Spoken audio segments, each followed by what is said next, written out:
Welcome to the 40th celebration, or the celebration of 40 years of Maggotdom. So before I forget, how about this venue and the Elks and the dinner? Pretty awesome, huh? Is that one for the Elks? Kind of like the maggoty flavor of this place too. It's got a nice flavor. And the other thing that I think is, I want to point out right away is the turnout. Look at this, we got 140 people here tonight, and I think we all, we should give a hand for all of us for coming out to this event. Okay, hold it. There's some Maggot traditions, right? And let's have one is a Maggot tradition that has maintained for 40 years now, right? But when we say, let's have a hand, we do this. We don't do this, we do this. Alright? Let's have a hand for all of you. There we go. And so, I would like to tell a quick story before we get into some of the rest of this. Toby, you see Toby demonstrating there. So our California tour on '89, we went to Reno, we went to Santa Cruz, played Von Stump's team. We went through the Monterey Bay Aquarium, which was quite an interesting visit. When we were on some mind-altering substances. Went to play the Bats and went to play in Bend. And we managed to get ourselves kicked out of Bend. We got a police escort out of Bend. And we managed to get ourselves kicked out of a couple of bars in Reno. And the one bar that I'd like to tell a story about, which relates to this and what Toby was just demonstrating, is we were standing around in this casino, this huge casino, and it's a two-story thing. It's got this balcony that goes around three sides, and on one side is this giant, like a two-story, one of those things that you spin like Vanna White spins, right? There's a big velvet rope around it. People aren't supposed to go in there. All the maggots are, of course, hanging around up on the balcony. And Toby walks over, demonstrate again, please, Toby. Toby walks over there, gives that thing a spin, and does this, and we were all promptly escorted out of that casino. So that's kind of an evolution of, let's have a hand for. This has now become the Vanna White thing, right? So guys, this has been quite a project to put this thing together. I couldn't have done it myself. Jake and Jimmy Beck and Skipper have been huge help. I've gotten a lot of help from a lot of other people, but I just want to throw out a big thanks to those three guys for helping this out. So I'm going to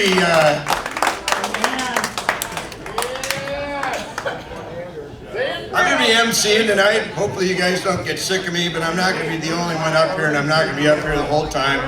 But so we're gonna go through some of the playing accomplishments, which I think is one of the most important things about us. A few logistics. Richie is going to do some golf awards if he's here. I don't know if he's even here.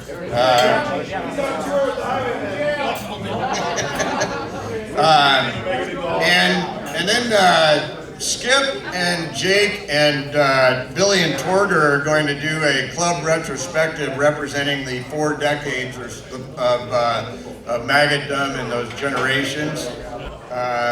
Some administrative acknowledgments, and then we're going to finish up with the best road trips.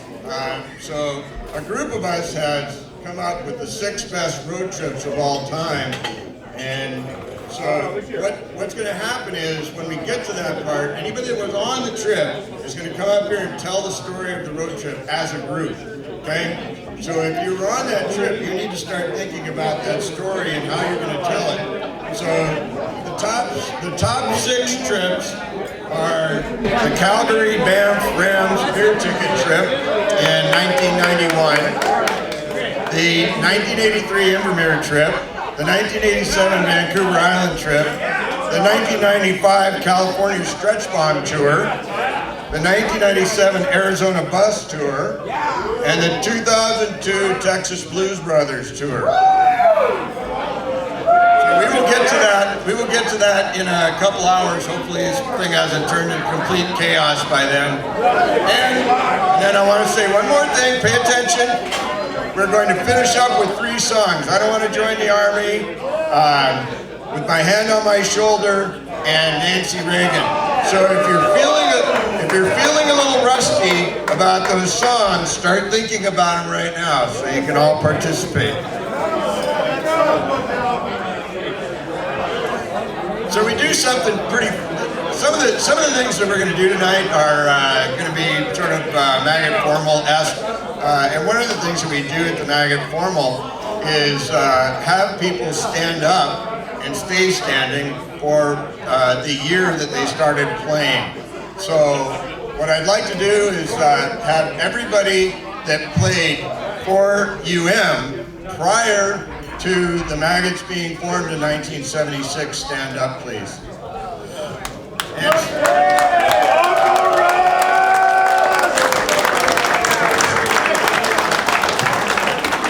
If you played for the Maggots in 1976, stand up.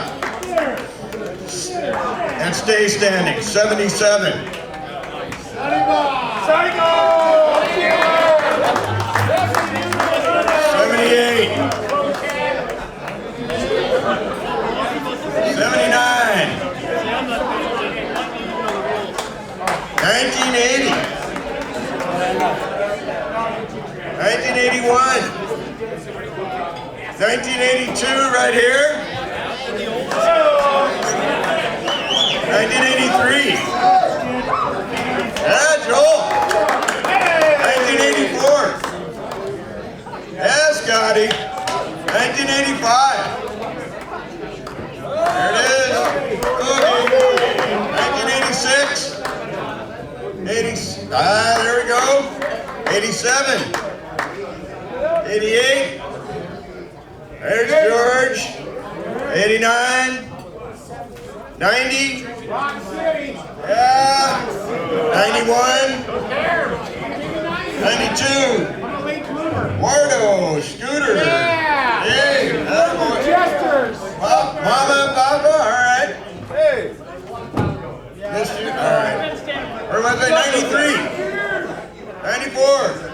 You should still be playing. There we go. 95. 96. 97. Yeah. 98. Risky. Gordo. 99. Yeah. Let's see that head spin around, Minnie. God damn it, what 2000. There we go, Judlar. 2001. Yeah. 2002. 2003. Doxy back there. 2004. Anybody? There's one. 2000. There's another. Oh, good job, boys. 2000. Did I keep this? By 2006. Fuck yeah, fuck yeah! 2007. 2008. 2009. 2010. 2011. Undefeated Black! Up Junior. 2012. 2013. 2014. 2015. Any rookies this year? Do that. 2016. All right, nice job, guys.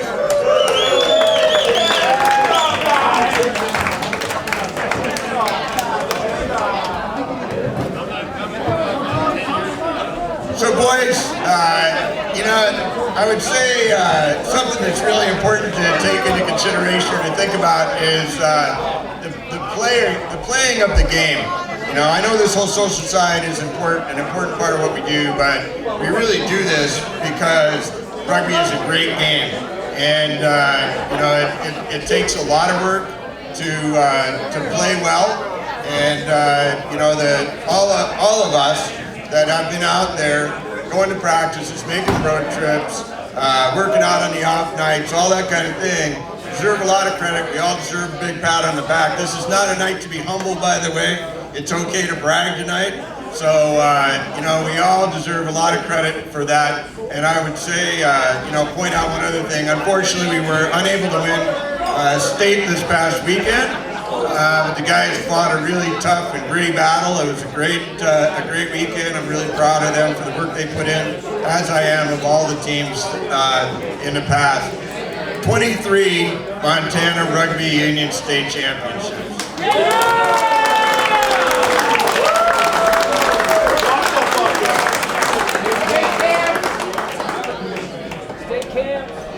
So, another thing that's important and we want to acknowledge, there's going to be a lot of acknowledging accomplishments here tonight. So another thing that we want to talk about is black jesters. So if you're not familiar with that term, it's kind of been coined more recently.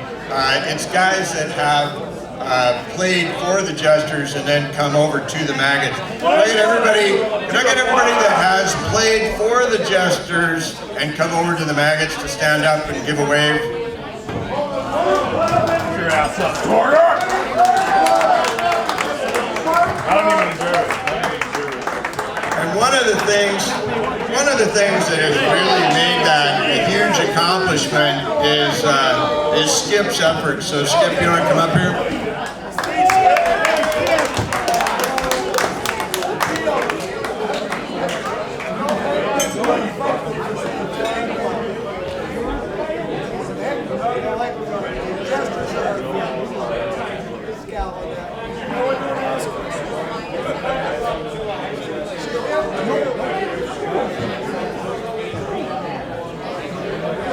So, boys, I think it's pretty obvious. I mean, this is a Maggot banquet, right? This is 40 years of Maggot Gym, but I think it's pretty obvious that we wouldn't be where we are today without the Jesters and without the, you know, all that camaraderie that has, you know, been in place amongst the two teams. It wasn't always real pleasant. There were years when things were a little rough between the two teams, maybe a lot rough, and but the relationship between the two teams is pretty darn good these days, and a lot of the credit for that goes to Skip, and I'll take a little bit of credit. Remember, this is not a time to be humble, so I'll take a little bit of credit for you know, trying to mend some fences. And so I just want to present this award to Skip. It says Jester Head Coach for Life.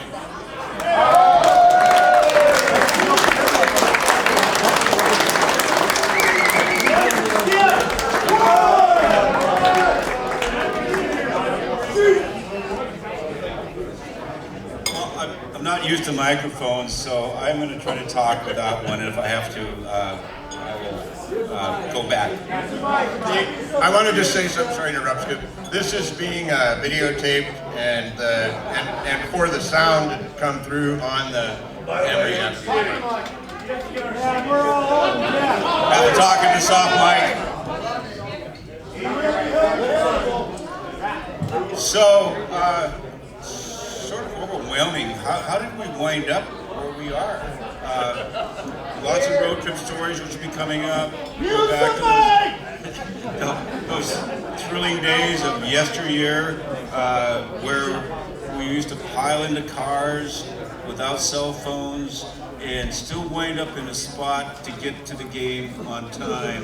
Now my kids have cell phones, the university kids, cell phones, maps, and Google, and they can't make it to the pitch on time. I'm just baffled. How did we do that with all these broken down little cars, 5 bodies and a cloud of rust, the old girl, the limo one, and we leave from different spots at different times with no cell phones, and we could show up on time for the game if we could make it through the border. How does that happen? But it's, you know, so we decided to put this on. It was Otto's idea. I said, why don't we wait till the 50th? Because you usually don't have an event at the 40th where we throw all of our, put all our effort into it. But like Otto said, some of us will be here 10 years from now. Sad but true. So Otto's wisdom, once again, as much as we bitch about Otto and his leadership, great, because we're here. It was so good to see the little pig pin, bald-headed chicken fucker, a.k.a. Paul, and Jimmy back, come out of the woodwork to help, and guys sending information, sending emails back saying, wish I could be here, we couldn't. Maurice his son's graduating from medical school. So, there are reasons the rest of the boys couldn't be here.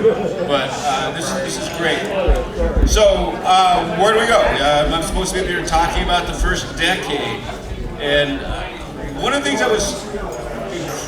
What's that? Oh. No, the first decade. Okay, I guess we're not really good at being organized here.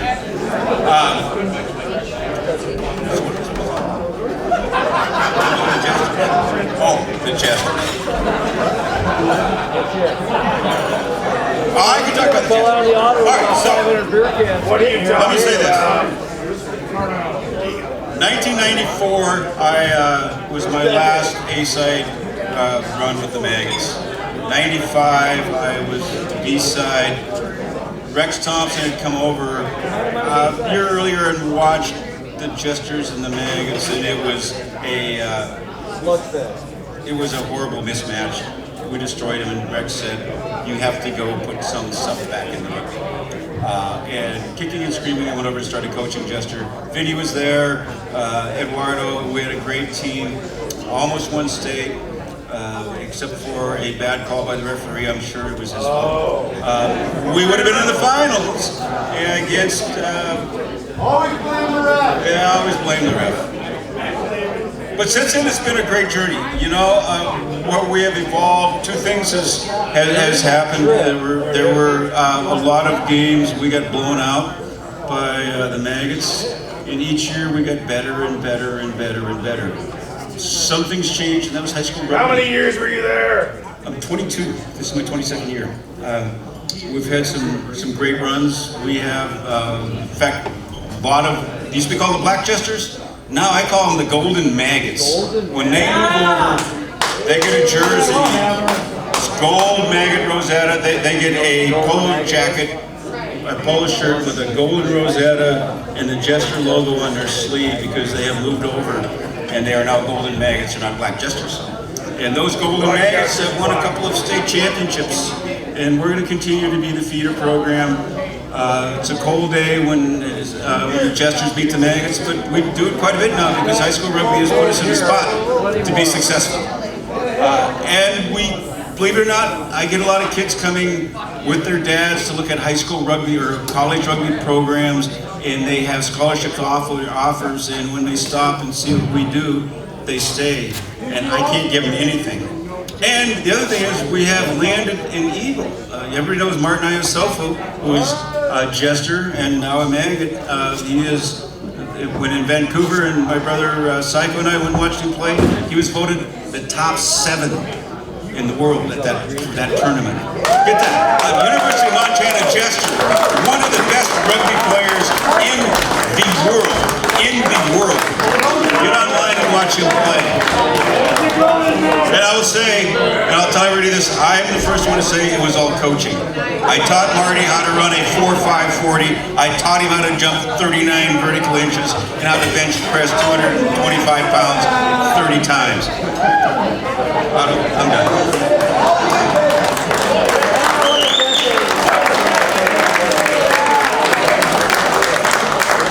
All right, guys, the next thing that I would like to acknowledge is our wives. We would not be here if it weren't for the wives that give us the freedom to take off on the weekends and do the things we do. So how about one big one for the wives?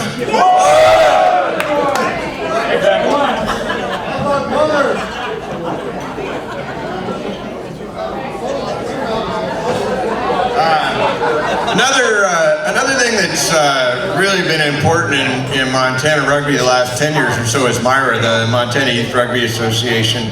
So I just want to acknowledge that as well. Anybody that has been involved with coaching or administration of MIRA or the Mud Dogs or the Frenchtown Iron Horse or any of the rest of that youth rugby, could you please stand up and give a wave? Sit down, Ron.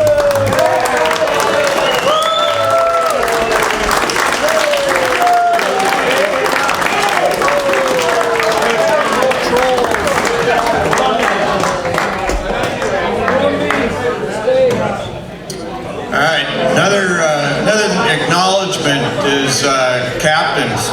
Obviously, the leadership on the field and the efforts that they put in it, helping the coaches at practice and selections.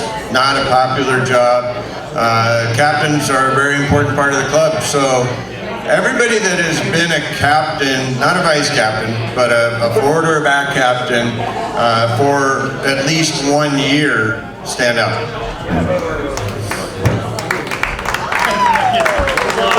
Alright. What about the dicks?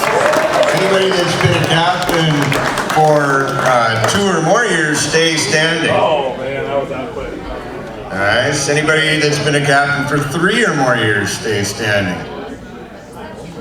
About 4 or more years. Take a look around, boys. This group's getting smaller. That's an elite group right there. About 5 or more years. Anybody 5 or more? Soft coach.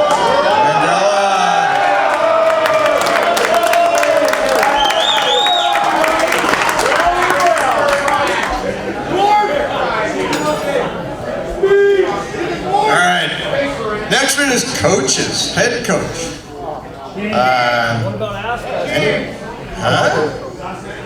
Anybody that has been a head coach for the Maggots, please stand up.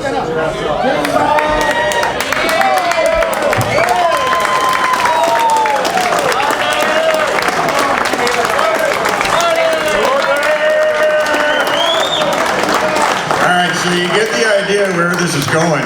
So anybody that's been a head coach for the Maggots for 2 years or more, 3 years or more. It's going to be a smaller group. Billy's still standing back there, by the way. Just these 4? That it? 4 years or more.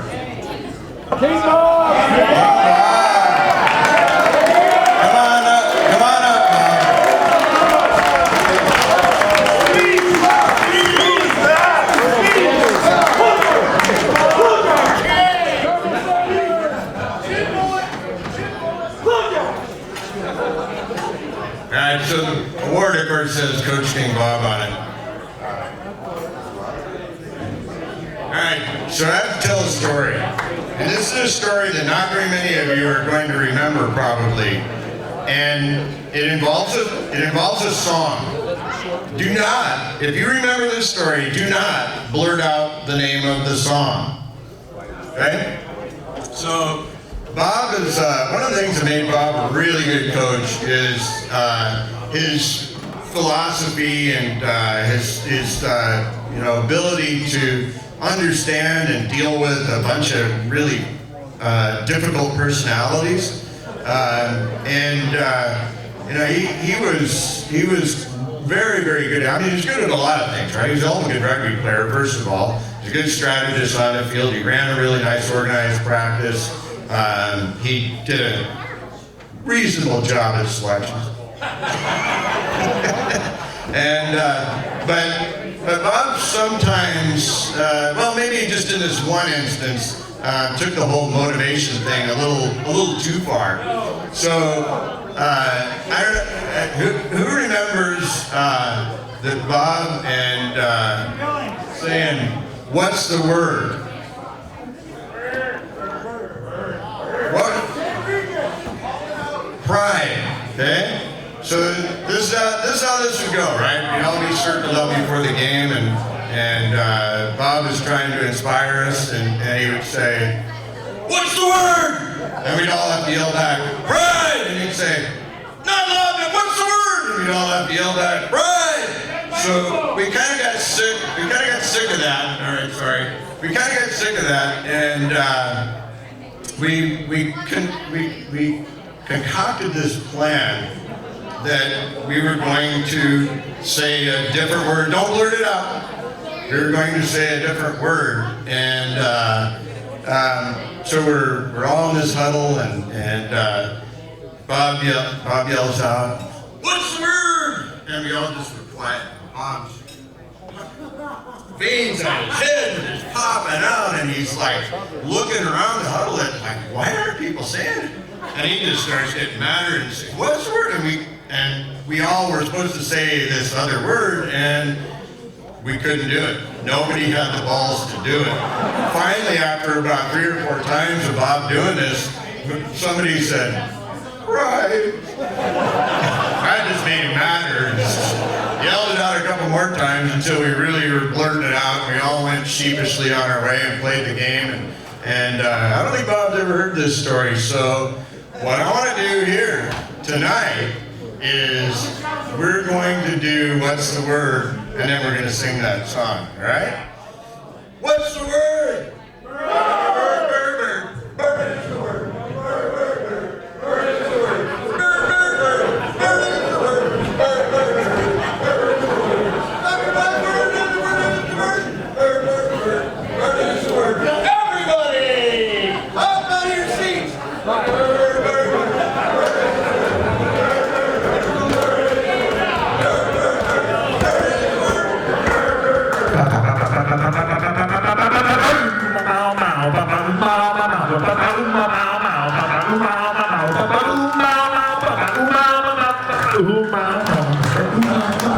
Don't you know about the birds?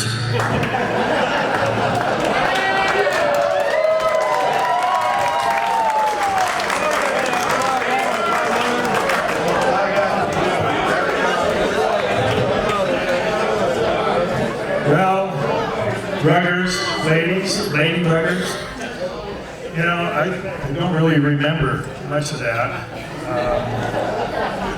But I came to this town and I played rugby before, and I enjoyed playing rugby. And as time went on, we played with the university, and then we started the Maggot team.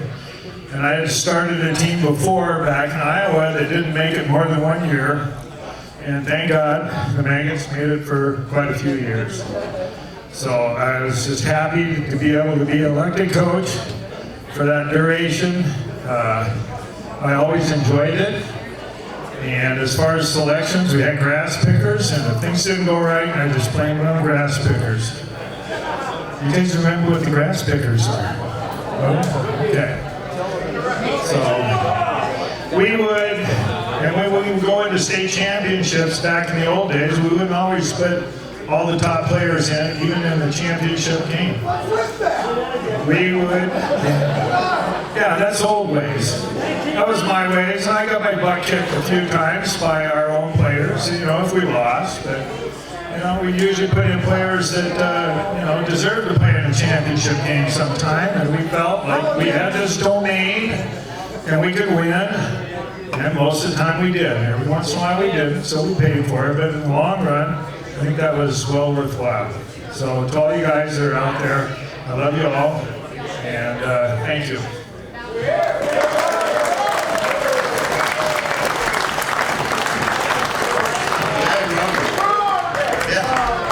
And I'm teasing about the selection thing. And by the way, 13 years.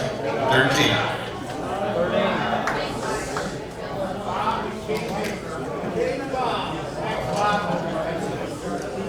A few quick logistics type things after this. If people want to gather somewhere, Bodega or Mo Club's probably going to be the place.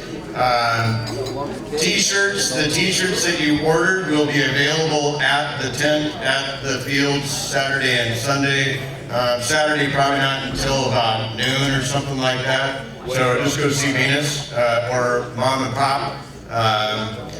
Venus told me to tell you also there are some security shirts left, but you have to pay your dues, and you got to be responsible when you wear it.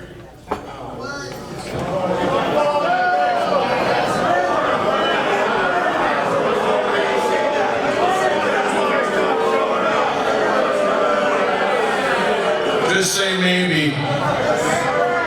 Maggotfest.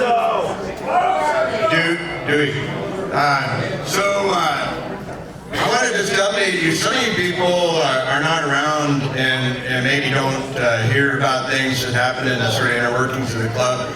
I know everybody really wants a clubhouse and a pitch, and hopefully it will happen someday. Don't take what you see as inactivity. We look at probably about 4 different opportunities a year. Some of them we spend a little bit of time on and dismiss, some we spend many hours on. You're really close to the one on South Avenue a couple of years ago. If it weren't for the health department snafu, we'd probably pulled the trigger on that one. So we are working on it, and hopefully we will find just the right situation someday. Back in the early days when we were traveling around, we always went to the foreign countries and we saw these clubhouses, and we thought right from the start we want one. We still don't have one, and I know that the later trips the teams have gone on in the World Cup, they've seen all the nice clubhouses, and we still don't have one. So here's something, we're all getting older, and way back in the early days, the Maggots were put in for 501c3, so that's a nonprofit organization. Any money that you give to the team as a donation is a tax deduction. So at the end of the year, any of you older Maggots that need deductions, send it to the team, seriously. And any of the younger ones who have parents that need tax deductions, send it to the team for the clubhouse fund, and put the Maggots in your will. And I'm serious about this. We want to make it happen soon. Thank you.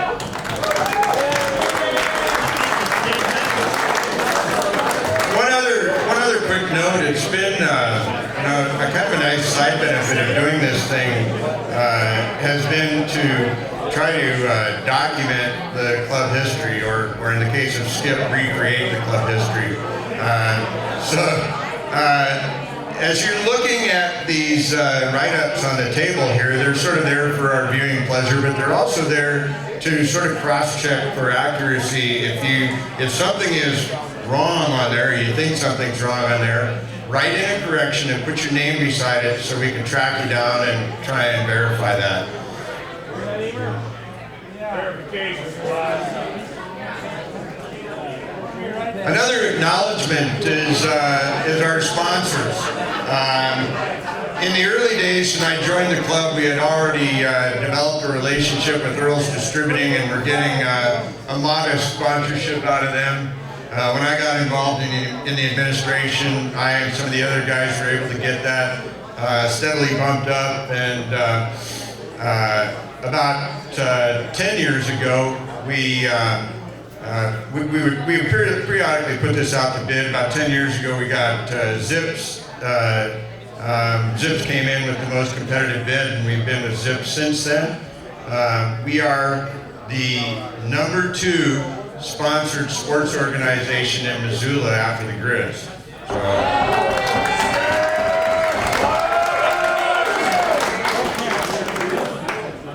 So I know nobody from Zips here, but a big thank you to Earl's and a big thank you to Zips. One little sad note is Earl Sharon died about a year ago, but so other sponsors, for a number of years, the Union Club was a sponsor of ours. Maggie, could you stand up, please? Give a wave.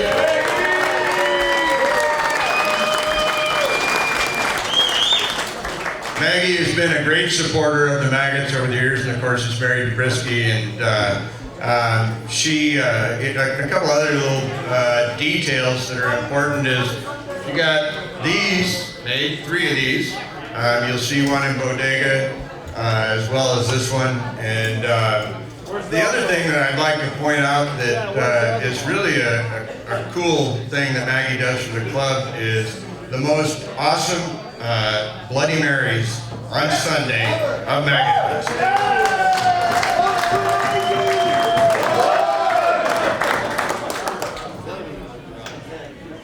Bodega also sponsors us, nice healthy sponsorship. And the other one is Big Sky Brewing. Bjorn, can you stand up and give a wave, please?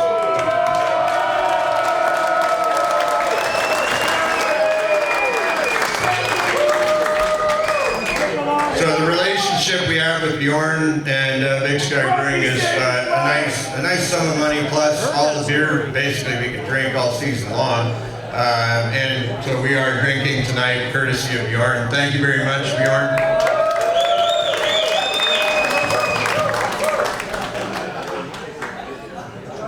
Is Richie here, or did he get?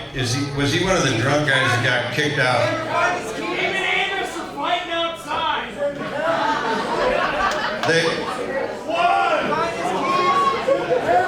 Peaches. I couldn't hear what he said. County didn't say anything. He lost his keys. He's still at the golf course. He didn't make it. So I guess we're not going to have any golf awards, which I don't think is going to hurt anybody's feelings too much. But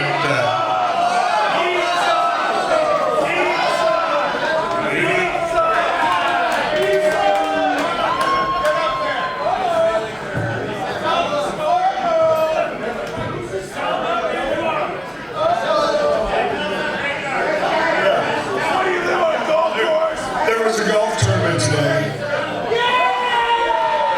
And it got a big deal. And I won the golf tournament today.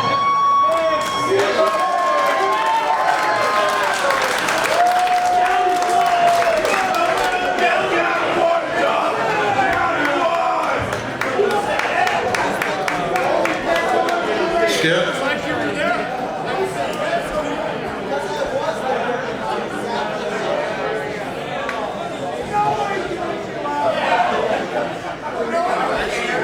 Actually, sorry, this is the club retrospective now is the next thing up on the agenda. So Skip, Jake, Torger, and Billy.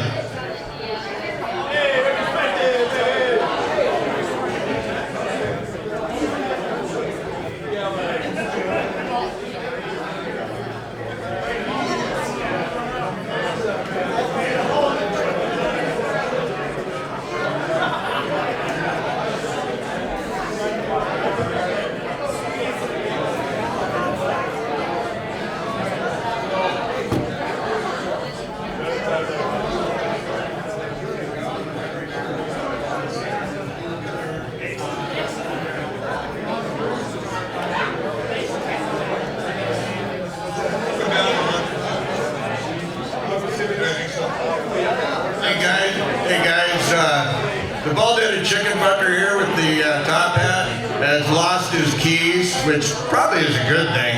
But if you find him, can you return them to him?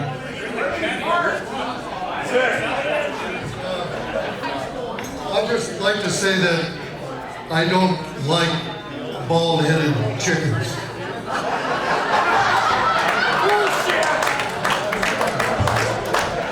I like the hat though. Top hats are soft. All right, welcome everybody. We're getting into the meat of it. This is the Maggot retrospective, 1976 to 2016. So as part of celebrating our 40th anniversary of the Maggotfest, what a long, strange trip it's been. We want to look back and examine just what it means to be a maggot. So we have a little quartet of MCs tonight that span all 4 maggot generations. Now please keep in mind that maggot generations are shorter than other species. But all of these guys have demonstrated their commitment not just to Maggot Nation, but to the sport of rugby as a whole. We have longtime Maggot and now longtime Jester coach Skip Hegman. Yours truly, the most violent and now turning violent element in society, Jake Freilich. Bill the Bull Merrill, who successfully crossed over to the dark side. And one of the finest black jesters / golden maggots, Lance Torger, who's been a fixture on the Maggot A side for the past 10 years. So This first Maggot generation starts with the club forming in 1976 and runs through mid-80s, maybe a little bit longer. I was part of the tail end of this first generation, but Skipper, first and foremost, he can really articulate how the Maggots came to be and how our identity was formed. Not just on the pitch, but off the pitch.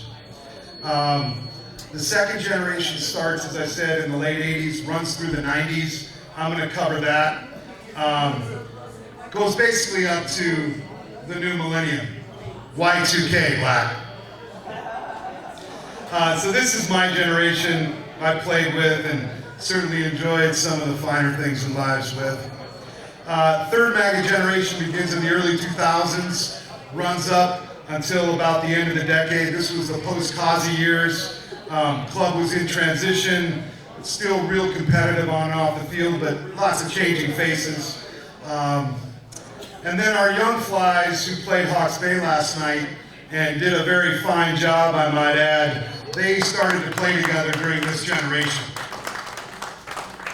And the fourth and most closest generation started to smolt in 2010, produced 2 state championships in 2011 and 2012. Another one in 2015. Yes, they were undefeated. And while there's still some still some veterans of the third generation and some solid players that the club's developed over the past years, much of this new blood has come from the Jesters and from our growing high school rugby program. So I want to make sure people understand where these Maggots are coming from. So what has changed over these 4 generations? This is a question to ponder tonight as we reminisce about all of the great teams and tours, all the state champions, World Cup journeys, the inevitable losses and the necessary recalibrations within the club, and of course, we also want to sing some songs at the end because I think that's part of what made this club great, was the singing. So Maggots, certainly one of the funnest, most spirited, and I would argue one of the most unique rugby clubs in all the world. So we have us to thank for that. So with that said, we're going to start with the first generation. 1976 was when the club was formed, the fall of '76. So Skipper, come on up here. So I guess our road trip story will start a little bit later with road trip stories. But the evolution of the club, I'm actually honored to be the guy to look out and I see Pigpen, Spidey, Paul Smith, ball-headed chicken fucker, Jimmy Beck, the guys that I grew up playing rugby with here, and I get to speak on their behalf. So I think you got to realize that where rugby was at that point in time in the Northwest. And when the University of Montana Rugby Club formed, there wasn't a lot of rugby around. The closest team was Calgary, Lethbridge was just forming, and then the West Coast. And there was a club in Wazoo, and that was it. So our learning of rugby was on the road because nobody wanted to come and play a bunch of uneducated rugby players in Missoula, Montana. If you are a good Canadian side, what's the advantage? So we had to show them how to party. We had to learn to party. And we got beat by a lot, but we didn't lose the party, whatever that took.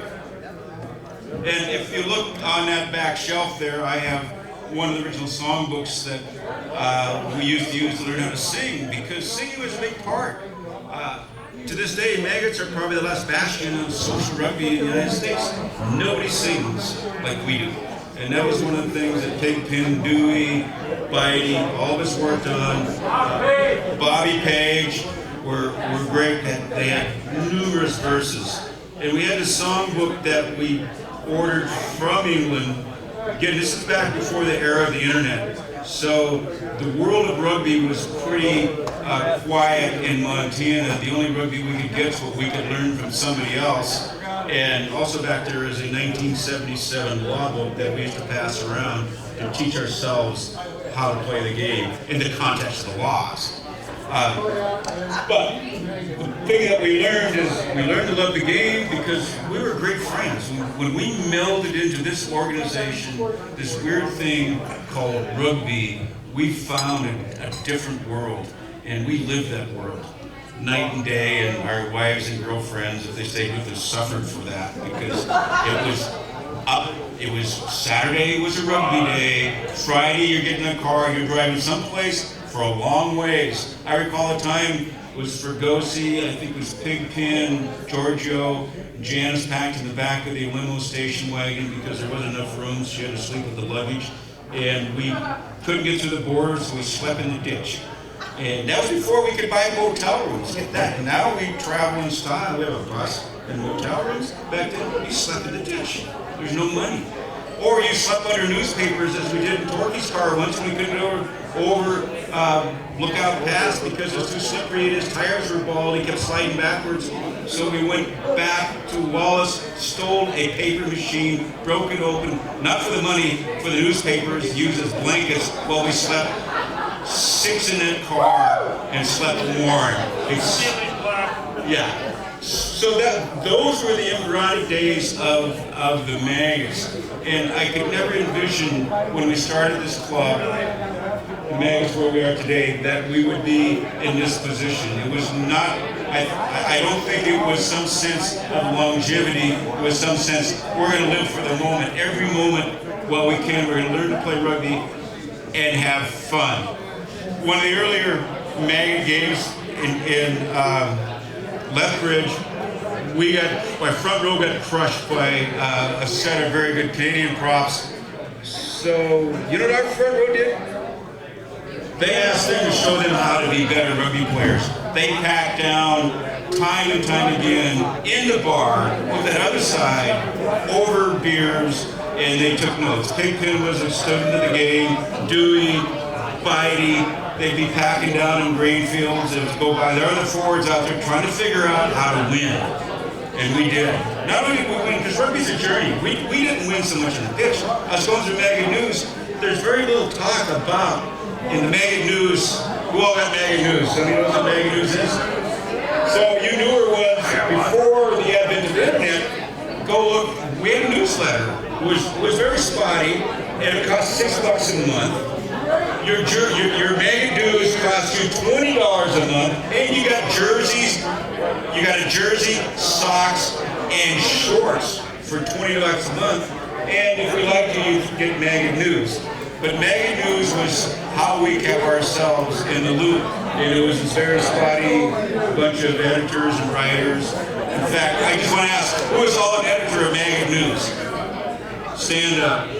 So many hours are spent behind old beat-up keyboards trying to figure out how to publish this weird magazine called Maggot News. Kept the maggots up to date. Yeah, it was fun. We're going to put them online so you can see them because they're funny. And Bruce Mickelson was our resident cartoonist. Bruce, where are you? Where's Mickelson? There's Bruce. So go back there. I got a folder of his cartoons of what he drew about some of the Maggot stories, like Wes cutting the wart off his head and the bus fan. And that's sort of the mentality we have. We're going to have fun. We're going to play rugby, have fun, and the journey is about that part of it. It's not about winning, and we won a lot, but it was never a major thing at that time. And the other part was we're trying to figure out who was the president for the Maggots from 77 to 78 to 79. You know what? It didn't matter because at that point we didn't have this idea of longevity. The positions that were important, who we knew, was the fixtures chairman and the social chairman. Because you had to have games and you had to have beer. There's a great article in the Maggot News about how much beer do we spend to host sides. It wasn't over the fact that we won or lost. We need to spend more money to host sides instead of so they have enough beer. So that was the early 10 years that I remember. We won a lot of games. 1977 was the first state championship. Who played in that game? Please stand up.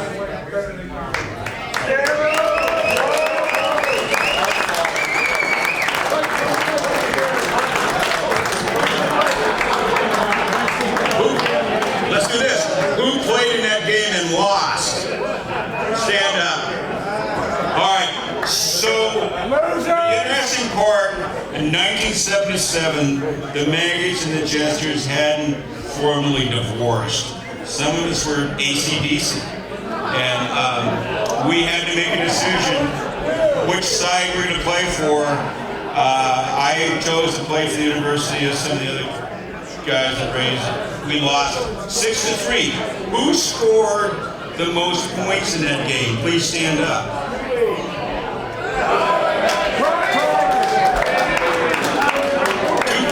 Two penalty kicks. Hollywood got the other. I was going to ask, was this back when there were 3-point tries? Yeah. We played with leather balls. Back when the game was a man's game. No injuries. If you got hurt, you couldn't replace yourself. So if the bone wasn't hanging out, you didn't leave. That was the early days. So the next, we played Helena, 1978. We're behind to the Jesters by a fair amount and came roaring back to win that. Who played in the 78 match?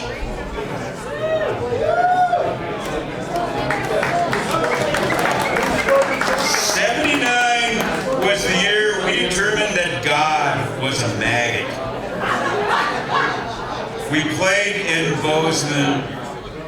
Bozeman won the toss. They decided to play into the wind because they wanted to win for the second half. They played into a 40-mile-an-hour headwind, and at halftime, they played into a 40-mile-an-hour headwind. And they got fucked. God was a maggot. We won 10-8. Who played that one? 1979 in Bozeman.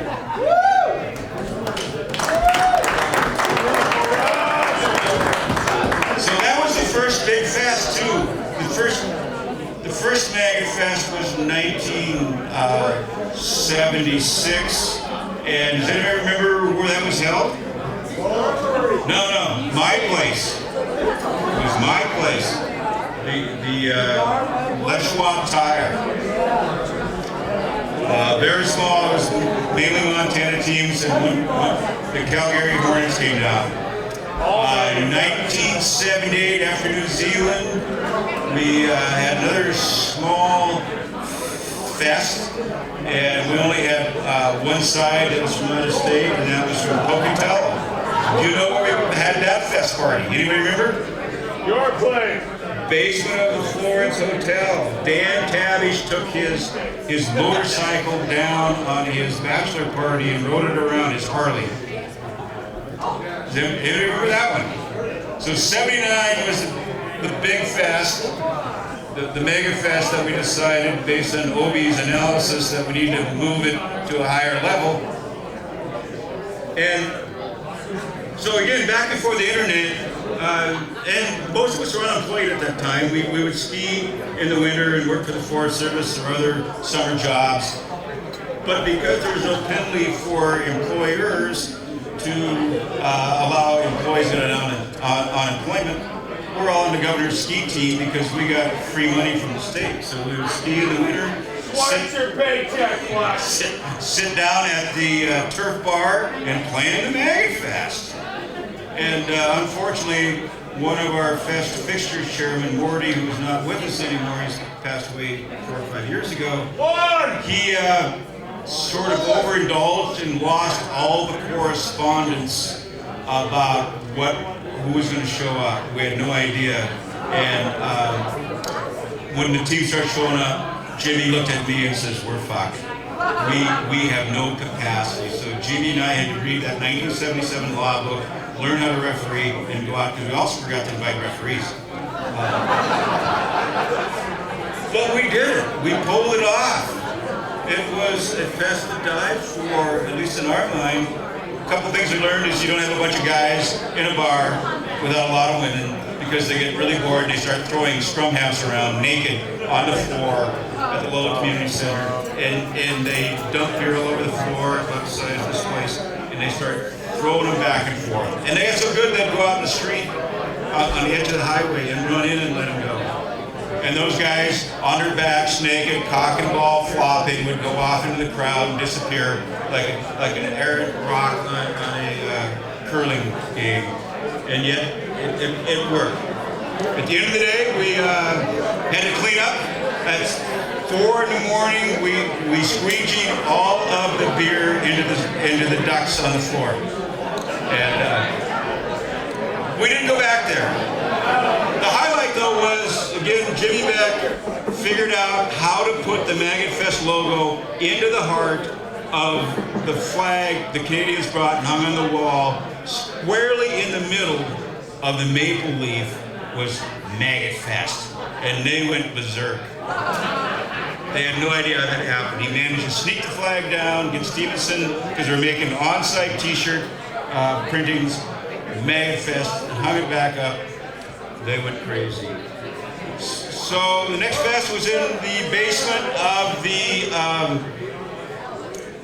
Carousel Lounge. Remember that one? That was a disaster. The next one was Monk's Cave.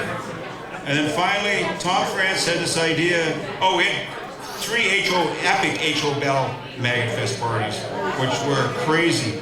With Blues Brothers, with Jay Strauss Band that did the Blues Brothers, and those are some of the most rocking fests I've ever been at. So for this fest, tomorrow night, they're going to do a Blues Brothers set. So we're going to talk about the fest anymore. Let's go back to, all right, so 1981 state championship. Who was in that one? Or 80 state championship. Who played in that one? We were in Billings. 81, we got ambushed by the Jesters.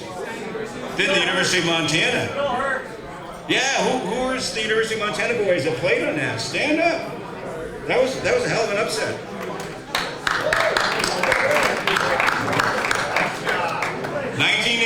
1982, we won it back here in town. 1983, Jesters again. 84, we were in Great Falls. 85, who was on the 84 team? Who played in that championship game? 85, we were in Missoula. Beat Bozeman. 86, where were we? Anybody remember? Helena. Eked out a victory in Helena. Jake's first year. That was Jake's first year. So now we're into Jake's era, so I'm going to pass it on to Jake, who came on board, one of these guys that you never knew you were going to get when somebody shows up for a rugby club. We heard Jake had been a pretty good football player. He had a couple of issues. One, he worked for Earth First. He was passionate about environmentalism.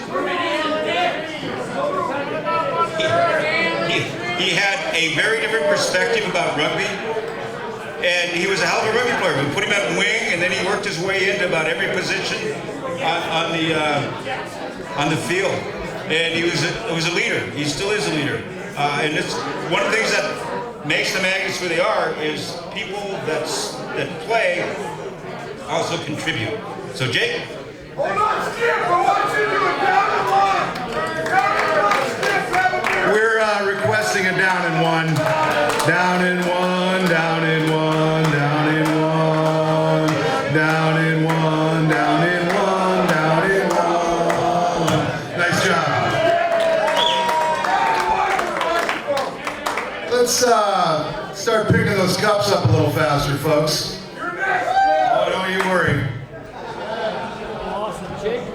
All right, so back to revisiting this issue of what it means to be a maggot. Maggot is family. Being a maggot means you are part of a large, gregarious family. My experiences over the 30 years that I've been part of the club shows me that the Maggots are more than just teammates. They are a true brotherhood. I've met many lifelong friends and companions, some that still straddle the rugby world, others who have transcended it. Family is also the future, and so we now can proudly say that there are now Maggot offspring in our midst.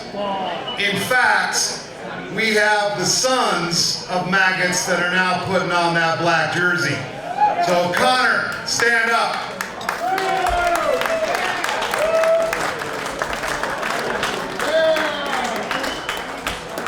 We've got Rex Wolferman. We've got Jordy Krevling. So these are guys that have they've been through it from little kids, and now they're maggots. That's what it's all about. Of course, the flip side of this is maggot proverb number 7. There are many maggots, but few flies. All right, what does it mean to be a maggot? It's also about learning the maggot culture. You know when you know what it means to be a maggot. You know, for me, it all started with the bus trips, which were some kind of a cross between a Ken Kesey, Merry Pranksters novel and a bunch of semi-pro football-looking dudes with giant beards like Caveman and that wild eyes of Wes Hubbard.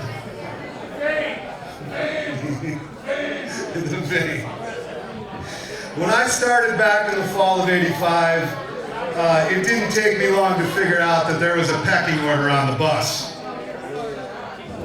I knew that I didn't want to be that guy. I didn't want to be that rookie. So it's best to keep a low profile. Take your totes, get your beers off the floor, and everything's cool. But hey, no assigned seats, Black. Except Papa.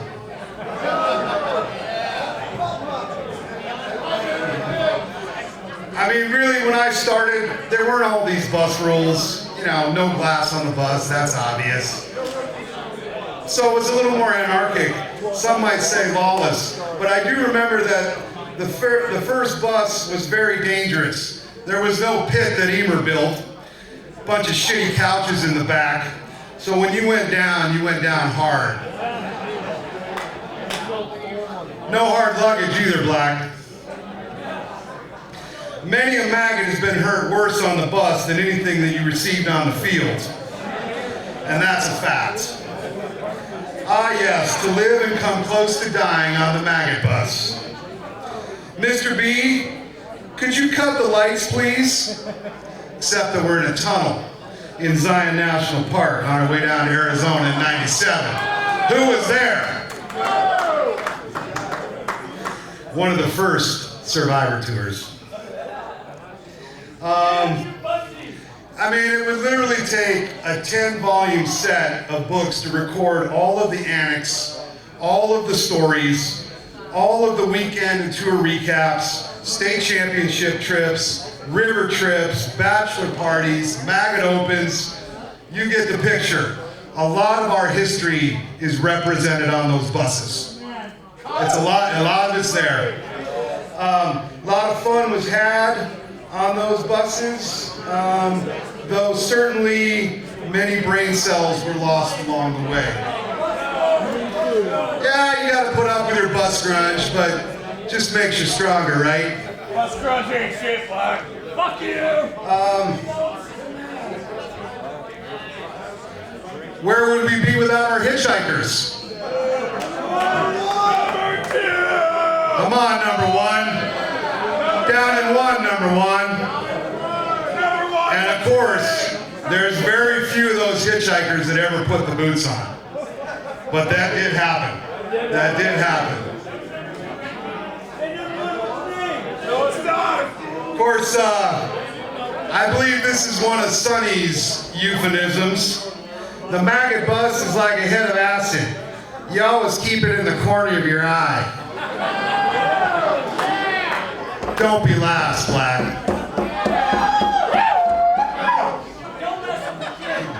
As I got older and kind of wiser, I got my own environmental corner where I can hang out and chill with my mates.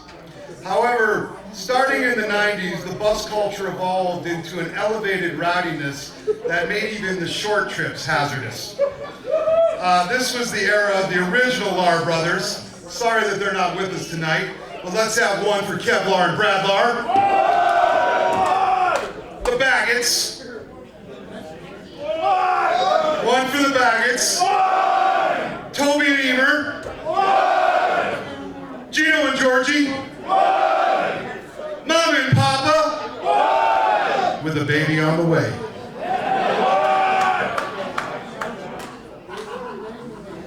I learned what all those stupid bus rules meant the hard way. And when it was time, I chugged countless beers on endless road trips across Montana and beyond. How many of you have suffered from violating a bus rule? Yeah, you haven't lived if you haven't broken a few rules on that bus. I think the rule that evokes the most meaning for me is no puking or no puking with the power of the bus, i.e. leaning, holding on, or falling out. And this, of course, involves every bus rider getting a snip, and yes, it did include hitchhikers, of your fine locks. Luckily, my wife likes me with a buzz cut, which is the only thing you can do after 20 drunk maggots have had their way with your hair and taken some of your scalp with you. No puking on the bus, Black. You know, even if it's just a little puke, right, Chad?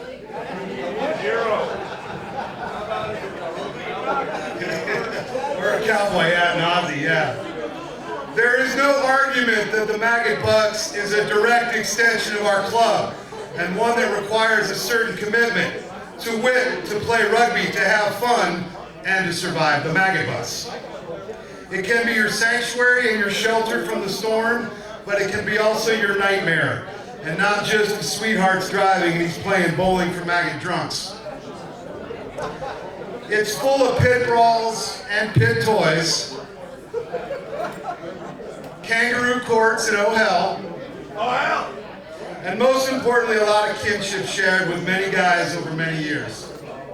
The bus almost always got us there, and for that we give thee thanks to all maggot bus drivers, past and present. Please rise if you are a maggot bus driver.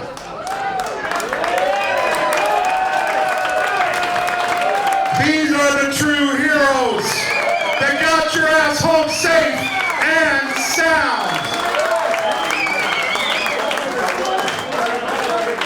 One for our bus drivers. One.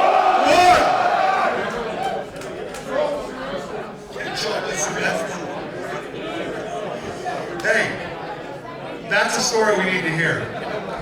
Bus stories aside, another big part of maggot culture centers on hosting strongly, and I think that our Thursday night fest fixtures epitomize how seriously we take hosting. I can remember when I came with Sud Americano in the spring of 1987. Quite a few expats playing on that side, and they were simply in awe of the maggot community and the place that we lived in. They really recognized and greatly appreciated how we hosted and the type of tournament Maggotfest is. I don't know if one event held once a year can define a club, but it also certainly represents a huge part of our culture. So let's have one for Maggotfest. In my mind, the Maggots are a community organization, part sporting club and part social club, and are composed of some of the most interesting people that I've ever met. Yes, we are part of a vibrant rugby community in Montana, across the Pacific Northwest, and into Canada, but we are also a fixture here in our own community. A community that has embraced us despite the Zulus, and the flaming assholes, and the occasional bad press in the misleading.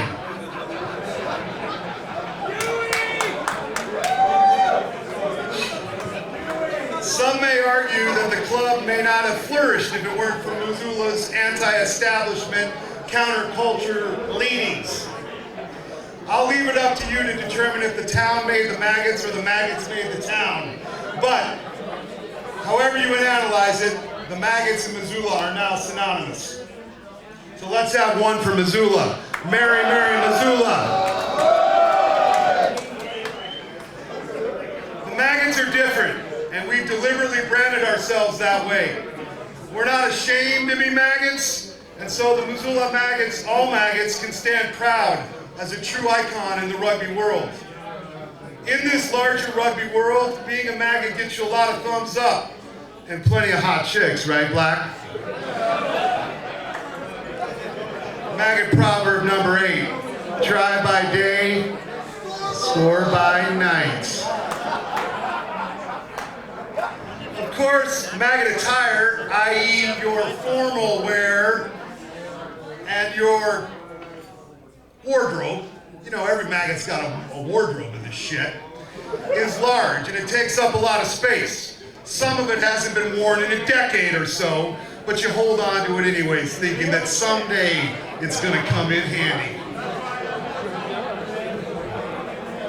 Some of my fondest memories are guys getting dressed in some seriously sick formal wear on the bus, strutting their stuff at the party, and telling everybody that nobody's having as much fun as me tonight. Culture breeds lots of traditions, and the Maggot culture has bred many good ones. Maggotfest number 40 to be exact.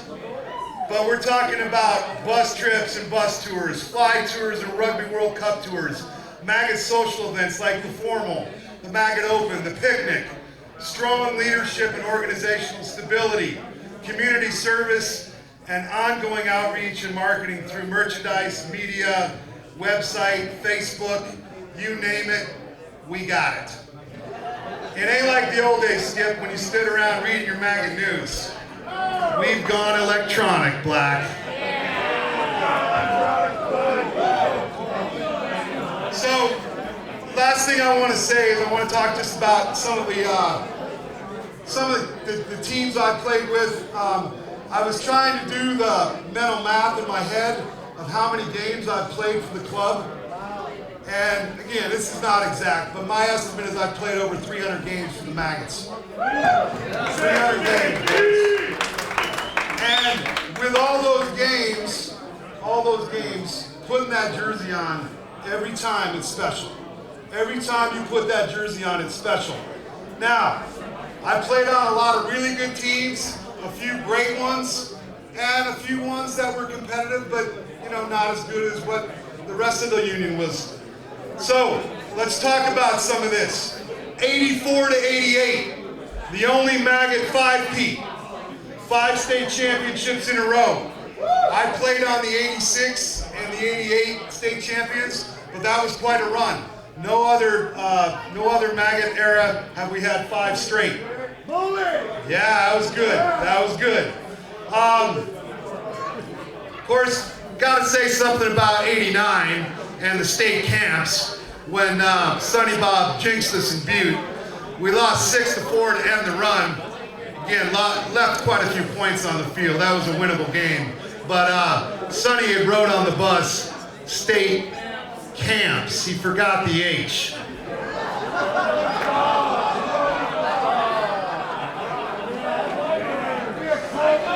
90, we had a really good team in 1990. I think that was Jason Ray's rookie year. Beat the Snakes for the first time at Maggotfest. Unfortunately, we lost to a pretty solid Moose team in the state finals. So that one, I think, was a little bit of sand through the hands because we definitely had a team that could have won state that year. 91, I was in Oz, but that's when we won up in Kalispell. So did a nice job of regrouping. 92, we lost down in Bozeman in a pretty hard-fought, close game, but we lost to the to the Deer Slayers, back when the Deer Slayers were still in formation. 93, when Mandela showed up, he obviously inspired a lot of scrappy play from that team. I believe, Wardo, you were on that team, but that's the one we won against Billings here in Missoula, where Mandela charged that ball down, blocked the kick, scored in the corner, and then Hollywood made that outrageous kick from the corner to win it. So that was a very memorable state. 94 was when Rory's dad coached us. I would say that might be the year where we saw the most energy sort of galvanized on the club. Lots of old boys were still involved. We had a lot of young guys out. So that was definitely a big year, I thought, was 94. B-side. Hey, let's not forget those B-sides, Tobe. Because a lot of us had to play some B-side games too. Those are important. 95, Stretch Bomb Tour. A lot of fun. That was Emer's year coaching. We went over and I think we lost to Billings. That was the first year that I don't think we made it to the finals. I think that was their first year we didn't make it to the finals. 96 was when Byron took over as coach, and he coached through the 99 season. Didn't win it that year, but I think we've had a real close game against Billings here. 97, an excellent team. That was the year we went over to Billings and won it. I think we beat Bozeman in the finals that year. 98, 99, kind of rebuilding years for the club, but it was also, we got Smoothie, Gordo, Lance, a bunch of guys showed up as rookies that year, and that was really leading up to this next generation that Billy's going to talk about. But I do want to say something about the 2000 team. So this was the year we lost to Billings. It was my hardest loss in my whole athletic career was when we got beat by those guys in overtime. They earned it. Billings earned it, but that's when we had Mick and Locke, and I really thought that that was also one of the best Maggot teams that we've ever assembled, that 2000 team. So hey, 23 state championships. Obviously, no other club comes close to that, but it's not like we won them all. You know, we've also had to go through our growing pains, rebuilding efforts. But again, it's a testament to the consistency of this club to have that kind of a record. So let's have one for the Maggots. One. All right, Billy. It's all your show. Once I get this down and one out of the way.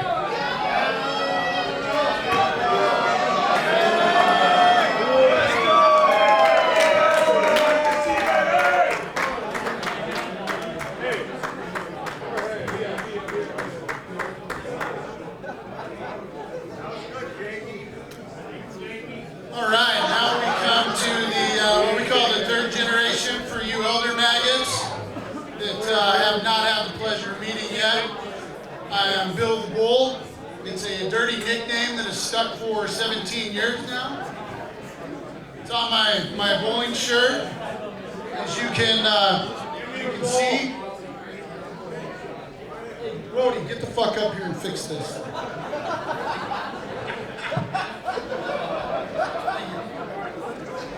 So, I really like going on the back end of what Jake was doing because there's a lot of guys here from that third generation of Maggots, you know, the third decade, so to speak. And I was on that 2000 team, Billings Bulls, when Jake talks about that hard loss. I came into the Union in 1997, and I can tell you there's several people in the room that I fucking hated all the way until 2001. I hated Chad Mickelson with a fucking passion. Cocksucker. I hated Ranger with a passion. Cocksucker. I hated Mama Chuck with a passion every time he took a scissors or a crash. Fucking cocksucker. But for 4 years, when I started my Montana rugby career in Billings, I had to play against the almighty Maggots. And I didn't really understand what it was about. All I knew is that everybody really fucking hated Billings. They really hated Billings. And I was kind of a B-side guy in 97, and then Billings kind of got the monkey off their back in 98 and 99, as Jake would call those Maggot rebuilding years. I would say we fucking beat that ass. 98, 99. And then in 2000, that was the last year that I played with Billings, and that was a really good Maggot team. And it was the first time in 3 years where I thought we didn't deserve to win a match that went to overtime. And the one person that's not here tonight, and you can all make her do down on ones later, she's the reason that I ended up in Missoula. Her name's Shelly Haler. And so it's her fault that I'm now with this club. So Shelly got me a job in Missoula, and I moved over here in the spring of 2000, right off of the heels of that demoralizing loss. And I was quickly nicknamed Bill the Bull, cocksucker, enemy number one. And I was in several fist fights at practices on Tuesdays and Thursdays. Most of them were with Richie. So yeah, most of them were with Richie and a few other guys. But what I can tell you about the years with Billings, we ran with some great guys, but I'll tell you one thing. I always looked over and watched the Maggots, and whether they had won or lost, they were always having the best time. Always. Always winning the party. In Billings, we had some snappy jumpers and snappy wind pans and some really cool things. But I didn't really identify with that, and I always felt a little bit out of place. So I was able to, I did look good though, thank you. I did look good. The first tour was in '99 when we went to the UK. And a couple of people that really took me under their wing over there. I showed up and Edie was my roommate. And he looked like he had been on a 9-day bender, laying naked in bed in the hotel when I walked in. And that was my indoctrination to the Maggots right there. And the one thing that I remember from that tour when I was still playing for Billings, and we went over to the UK, is Papa gave me my first try in a Maggot uniform on the soil of Wales. And I remember Mandela sitting in the clubhouse afterwards saying, "We just can't shake it, boys. We get over here and a fucking Billings Bull scores the first try on tour." But then he gave me a big hug, and it was the first time that I really felt like I was part of something a lot bigger than what I had experienced in Montana rugby up to that point. And met Dwight over there. Shane Klaus and I roomed together for a while. Tori Rickmeyer, several people that just took me under their wing, and we toured around. So I got to Missoula full time in 2000, and at the time, Kazi was the coach, Jeff Toms. Anybody remember Kazi? One for Kazi. He fucking hated me.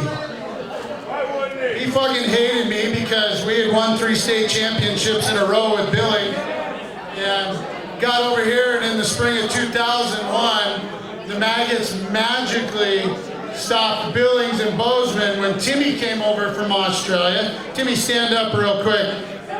One of our foreign players from Australia who's with us tonight. Outstanding fucking player, could never really hold his piss, but was a good player. So, 2001, we're up 30-0 with the Maggots at halftime, and Billings comes back and almost gets it done. And I think it's 33-30 is how the game ends. And Kazi, it was his second year coaching, and he kept saying, "You see guys, we just do a little bit more and you guys listen to me." And I said, "No, Kazi, I came over. That's why you just won." And then we won it again in 2002. And to this day, Kazi still hates me because I used to rib him and give him shit. But the guy that was the captain of those teams was Chad Mickelson. He was kind of my predecessor. So Chad, let's have one for Chad. He took me under his wing and really helped me learn not to run my mouth so much. And the fist fights died down in practice. And I became an actual Maggot at that point after about 3 or 4 years, and had been here longer than I was in Billings. So, but during those years, the 2001, 2002 teams were great. We pulled Blake Myers in. We had the second incarnation of Lahr brothers, Gabe Lahr and Judd Lahr. Please stand. One for the Judd Lahr and the Gabe Lahr. Thank you. Fuck. What are you, Bill? We had a really good influx of players in those years, and we won back-to-back cups in 2001, 2002. Dave Cockenballs took over the helm, I believe, in 2003. And the one thing that I've always appreciated about the Maggots is always trying to push the game not just further for the Missoula Maggots, but further for rugby in Montana, further for rugby youth-wise, and just advance the game in general. And so we've had some great coaches through the years that are all listed on this sheet tonight. But we sent Dave to Ireland, and he studied in Dublin, or at Trinity College, I believe it was, a couple of years, and came back and took over the club, and we were a little thin on numbers. Ty Ketterling took over the captaincy in 2003, hell of a player, and we went down to Billings, and it was the first time that we were really going to play them again since we beat them in 2001, and so really fired up for that match, and they promptly stuck it to us and beat us 42-15 after Jason Miller, who's here tonight, decided to fuck up his knee and not play, get hurt. Ty got hurt. We lost several good players, and so Dave's first year was a rough one. We got beat in the state cup. 2004, we had lost the previous weekend in a union match to Bozeman by 30 points and ended up making it through to the cup and lost by, I think, 4 points when they stripped the ball from Blakey in the try zone. And that was just another disappointing up here. So, no, it wasn't your fault. You had to catch it, and then she didn't catch it. That's okay.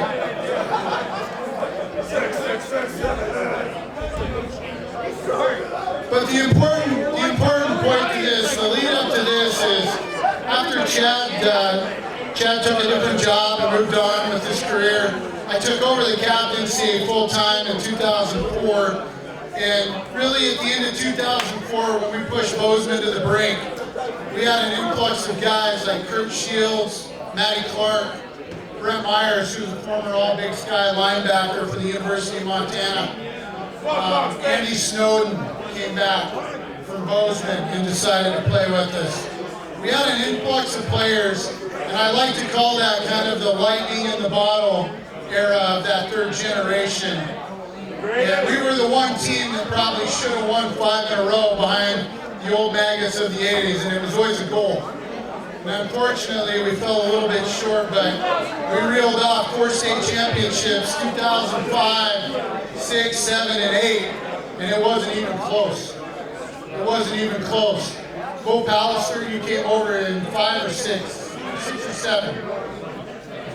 But we had an amazing influx of guys come in, and we were able to keep that core of about 25 players together for 4 or 5 years.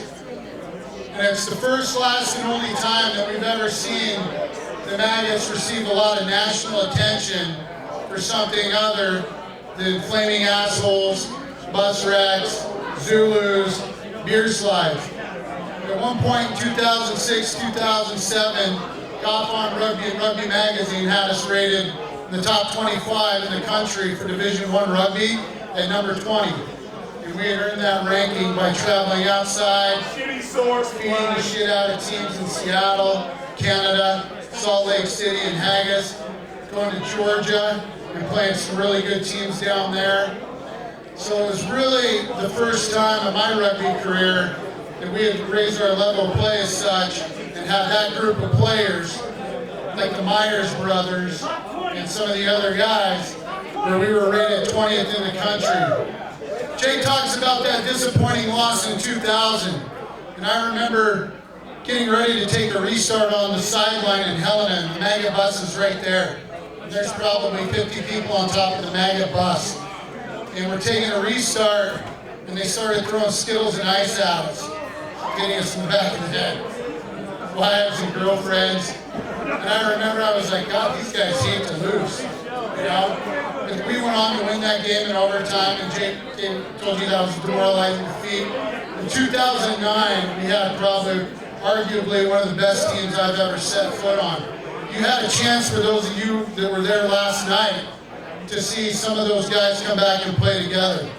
What we kind of called our elite fly side. We had 15 to 18 guys out there during that time frame where we ran off 4 state championships, and I think we played for 7 or 8 in a row. That was that group of guys last night that fronted up to the New Zealanders and kind of put them away in the last 15 or 20. But we went over to Bozeman in 2009, and unfortunately, lost to Bozeman by 2 points on a misconversion attempt in a game that we probably, yeah, Saul missed the kick. One for Saul! One! That's true. That's true. You and I scored tries to get back into that, and we just fell a little bit short. That was a demoralizing defeat, and I remember a lot of tears in 2009 after that defeat, which kind of takes us up to 2010, 2011, where Silvercocks came over, Mr. Bartel, and decided to coach us for a year. It was great because we learned a lot. But unfortunately, we had a mass exodus of those players that had different work commitments, family commitments, and we were really, really short that year. Venus and I kind of co-captained the team, and I think we bowed out in the semis.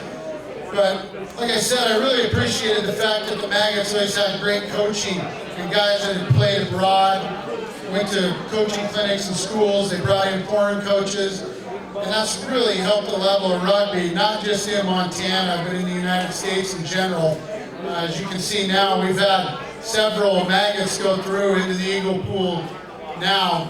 Guys like Christopher Headley, who was a rookie in 2007. K-Head. Guy played for Life College after Doxy helped him get a scholarship and was promptly in the Eagle Pool, played developmental side.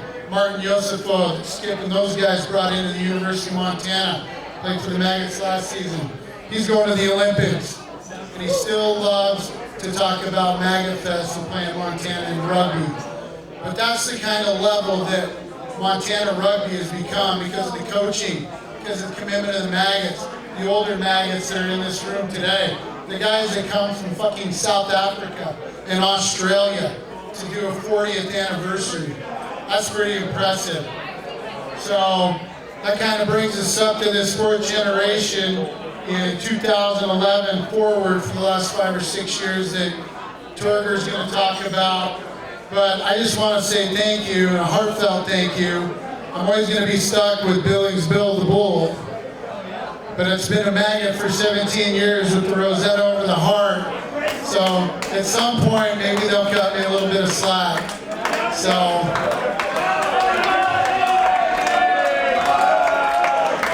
Torger, you're up.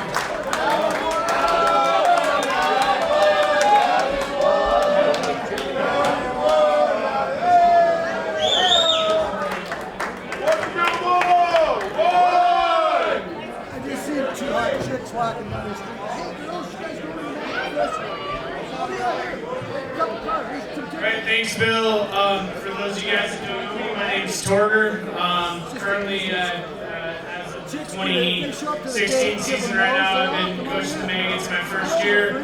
I've been over here, as Bill said, since the last transition from that great generation that played a bit before us into where we're at now.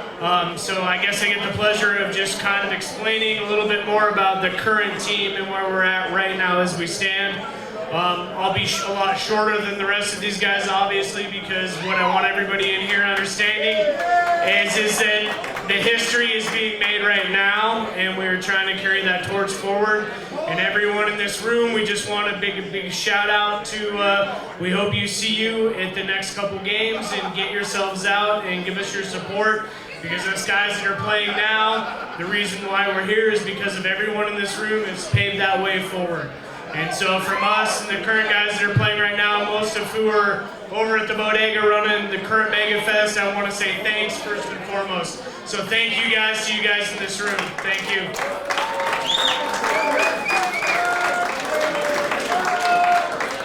I guess the biggest thing that can be said, guys, about this current crop of Maggots we have going forward is that this is it. This is the future going forward. I have the privilege right now of coaching and playing with guys that are your sons, as it was said before. The biggest thing that we can say in Maggot is that we have a current crop of guys now that have come up from their fucking knee-high socks playing rugby. And that is building up through. So, I just want to shout out to a few guys that was said before, but since they're currently playing, I just want to, make sure everybody recognizes that. One's Connor in the back, Pumper's son. We all got Connor. You know, Jordy, who's currently one of my co-captains on the current Mega set right now. Send to Jordy. And then again, we've got Rex, and everybody knows Rex has been playing around for sure.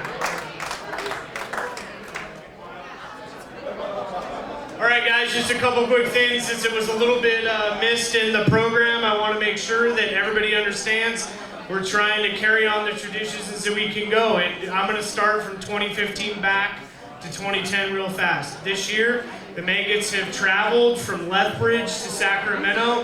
We've been doing as much as we can through every tour and going international and still just trying to make that commitment along.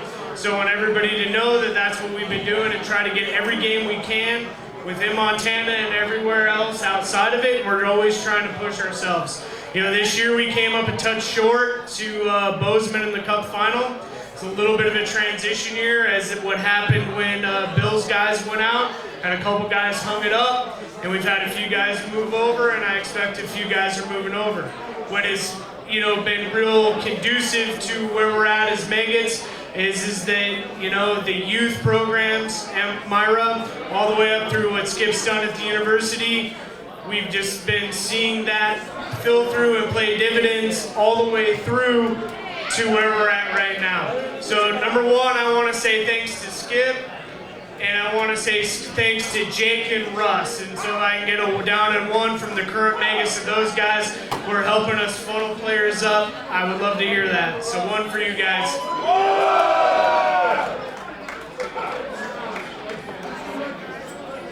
All right, guys, just a little contemporary history so we know what's up, or I'll get scalped by the current guys.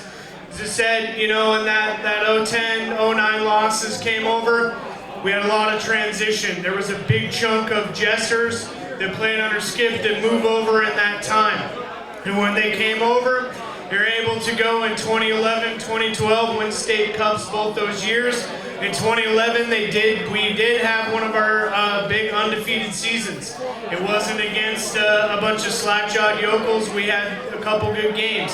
We won against a team from Pennsylvania on that Thursday night at Maggotfest. We beat the Snakes, we beat Bend, we beat Orisu, and we beat Eastern Washington.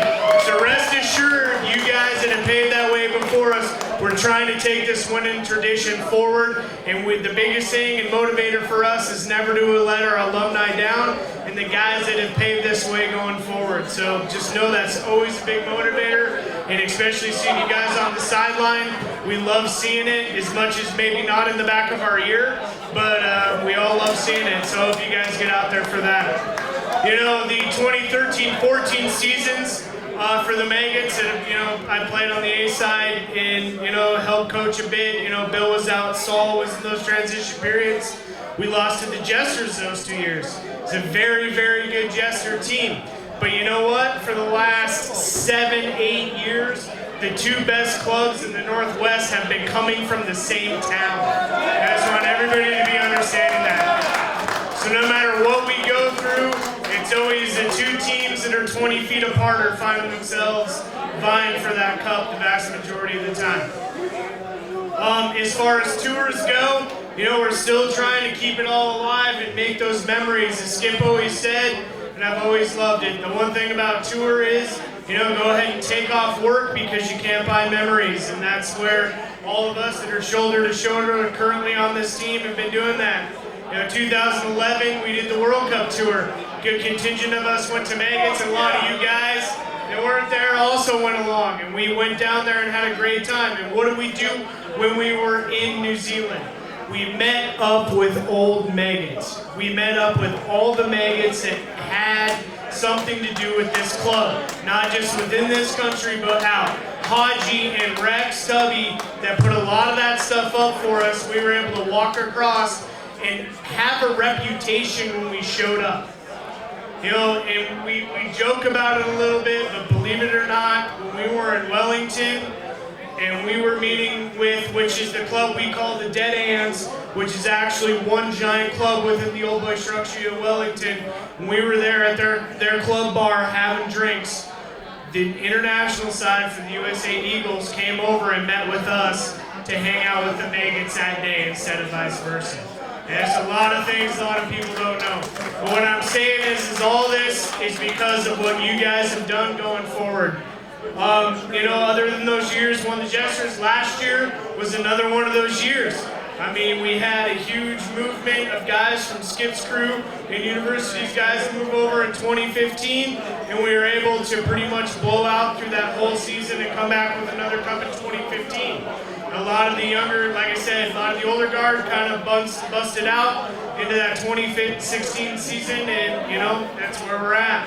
I mean, some of the other quick tours, as we know, we've in 2012 we did a good Northwest tour, again where we played Orsu, Seattle, and we're keeping to try to do that traditionally every spring to make that go through. In 2015 we had our bowling tour where guys went up, that was our theme. We played in Reno, Sacramento, back and through Oregon and back in. And so rest assured, we're touring every chance we can get. This last spring, they did a Napa Valley wine tour. Fortunately, I couldn't make it, but a lot of guys did that. Reason we did that is, a lot of guys know this, but as we're all brothers, we lost a very close brother and mate in 2015, Spencer Vesey, who's not with us anymore. And I'll definitely give one for Spencer. Let's get one. Think about that, more than anything we can say, the brotherhood goes beyond that. When we lost a mate that was 25 years old, turned around and his family looked at us, the Maggots came together, we stood shoulder to shoulder with his family, put on what we could do, and the proudest moment I think I've ever had as a Maggot or as a Missoula rugby player was seeing his family and seeing what we did when we could come together as a community. So, yeah, definitely. The only thing I'd like to end it on, like I said, I'll try to keep it short and get off, is from that. We are a community. Maggot's rugby is Maggot's rugby. And we can look down those 40 years of Maggotfest on those trophies, but what I want everybody to leave here with is thinking about what we need to do in the future and where we need to go from here and where we need to go as a club. Missoula rugby is one thing right now that it hasn't been in a long time. And I think with a lot of people's in this room's help, there isn't any reason that the Maggots, the Jesters, the youth program, the women's program can start to come together under one umbrella and play a lot of different divisions and start playing the way we need to. I mean, the future's on us. The thing that sucks that we've had to do, and you can ask Otto, we've had to sanction Maggotfest, we've had to do a few things differently, and if we're going to jump through these hoops, let's start thinking about what we can do. Why are we sending youth out that are coming up in Missoula to go win national championships for Life University or all these other different programs throughout the country, guys going to the Eagles? There's not one better club in the entire country than Missoula that's kicking out better rugby players. So let's come together and let's go forward with that, guys. Thank you, Maggots, for making this possible for all of us. Thank you.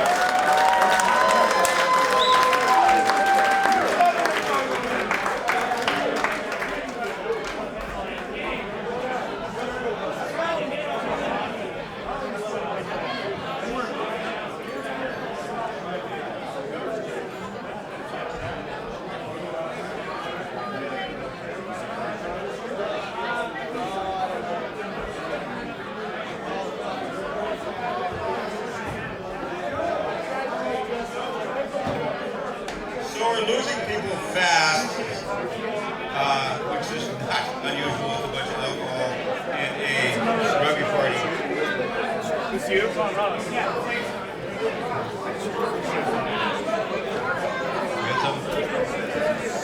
Hey, I found my keys.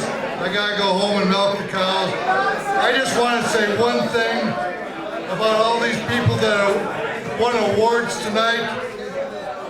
Awards are like hemorrhoids. Sooner or later, every asshole gets one.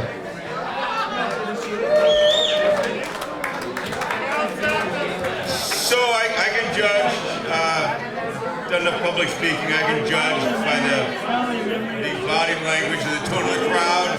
We're losing guys fast. Bear with us for a little bit. Bear with us. So, one of the things I want to say about Lance, who's coaching the Maggots. He was my assistant coach for the Jesters. He and I had some great victories together.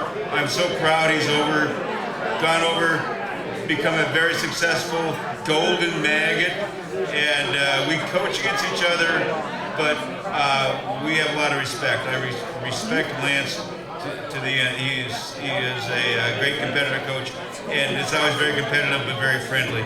And we're going to keep that bond between the jesters and the maggots positive.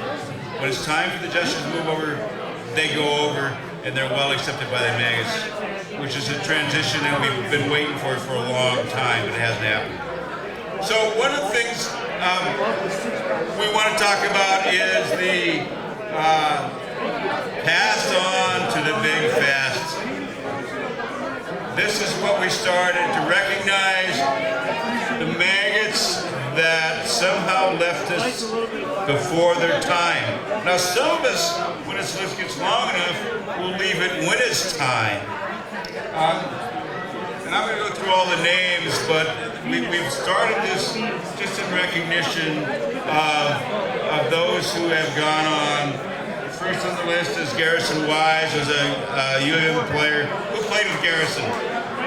Yeah, went on, tragic car wreck. Will Harris, who played with Will, another car wreck. Ben Cohen, who played with Ben. Yeah, heart attack. I mean, it was probably not his time, but it happened. Nick Kelmis. Nick, another early death. Sean Roos, who played with Sean, Maggot, Jester, car wreck. Johnny Morden, one of the original Hall of Famer. It's hard to see him go. Good friend of all of ours. Brian Nelson. So Brian was a young kid, got in an avalanche, was killed in an avalanche. He was a Rookie of the Year. Don Mahoney. So we won't talk what happened with Don, but he was a Rookie of the Year. Pumper, we all know Pumper. Who played with Pump? Stu Balls, Don Stewart, one of the original maggots, passed away due to colon cancer. Get your screening, you older men. It's no different than getting rat fucked by one of your teammates. Joe Sean, who played with Joe. So Joe was an interesting story. If anybody doesn't know Joe's story, where is Bobby here? Bobby is probably up there partying. So Joe was running, we were trying to practice rugby. Joe was running laps around the track, and Oakwater said, this guy looks like he's in shape. We should go recruiting. So we did. We didn't realize he could not catch a rugby ball, but he was fit, and he stuck with us. But he brought two brothers, Joe and Pat. Spencer Vesey, who played with Spence. This is the hardest loss I had. Spencer was my captain, my green shirt. He led the Jesters in some of their tough times. He was at my house.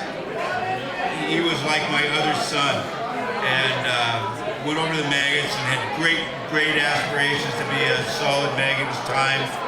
When he graduated, moved on, fell in a freak climbing accident. Hardest loss of all my Maggot Jester teammates. Losing Spence was hard. And lastly, Squeak, who played with Squeak. We lost Squeak. So we'll be doing this again 10 years from now. Let's hope we're all back.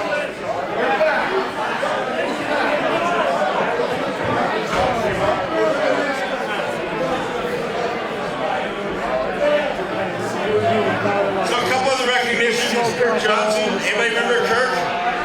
So Kirk was the guy that did the quirky Maggot logos. He played for us for 1 year. Maybe 1 year, is that about? And he did the original Maggot, Anti-Maggot logo, and the first three Fest logos. And so we just want a shout out for Kirk Johnson.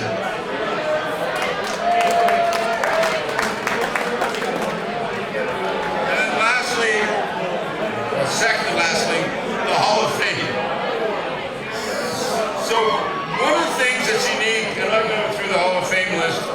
I think it's about 16 or 17 thick. But what's unique about the Maggot Hall of Fame is you don't get there because you're a good player. You get there because you contribute back to the sport that you took from. So we have a lot of great players that have passed through the Maggot system, and if they don't stop and put something back into the sport, they're not considered. And I want you to think about that. And lastly, the presidents.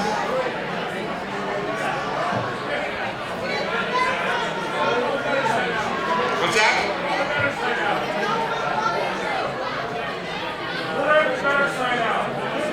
Far side's here. Oh. Okay. So what am I supposed to do? Oh, parade them through. All right, better siders. Come on in.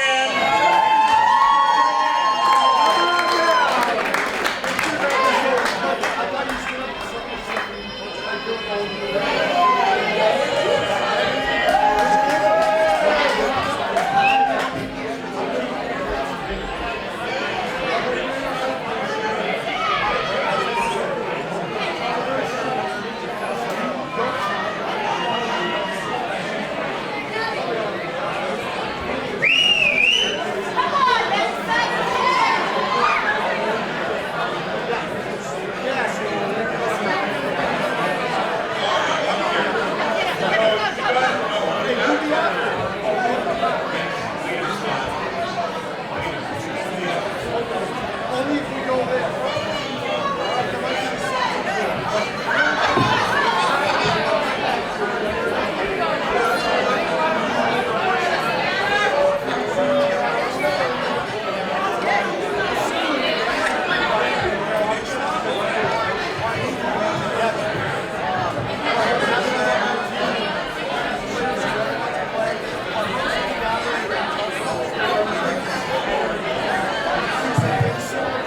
Hey, why are we waiting? Me the fucking me. Come on, chop chop.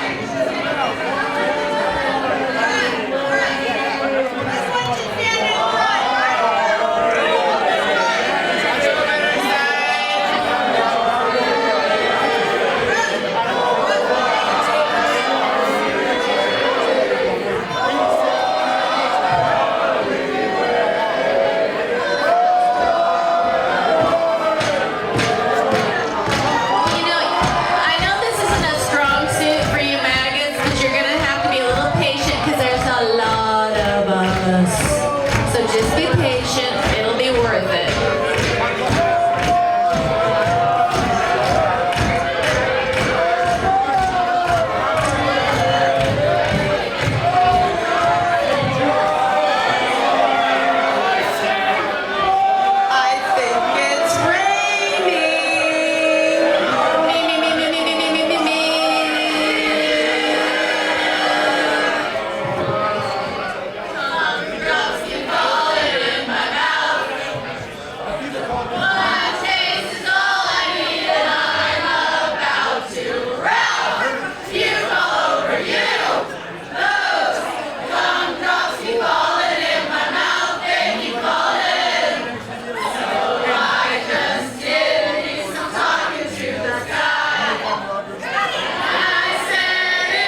to the mic and give a little wave and a whatever?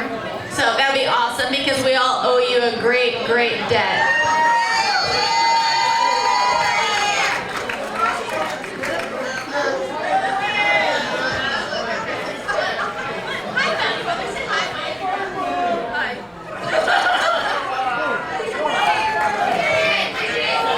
What's my name? Ask no. What's my name?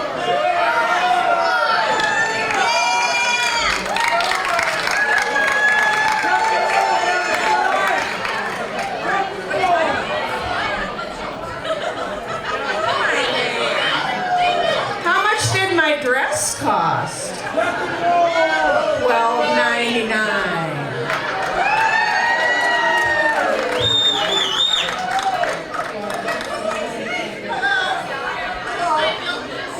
Hello, I'm a founding mother of the Better Side.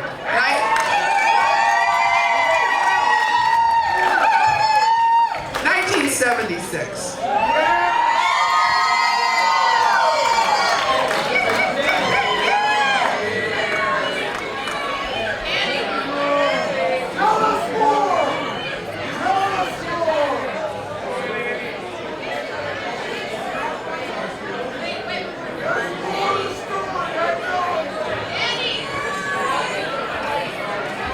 You gotta at least nod. They know who they are.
So bear with me for a couple more minutes. We have another award in recognition.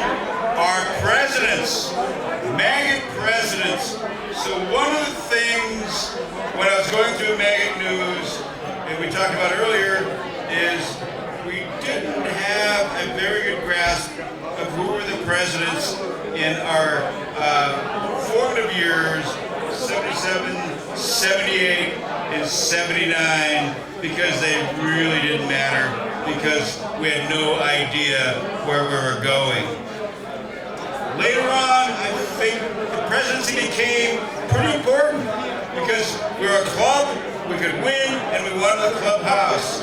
And people started to step up and take that position as the executive director of the Maggots to the level we wanted. So if you are a Maggot president, please stand up.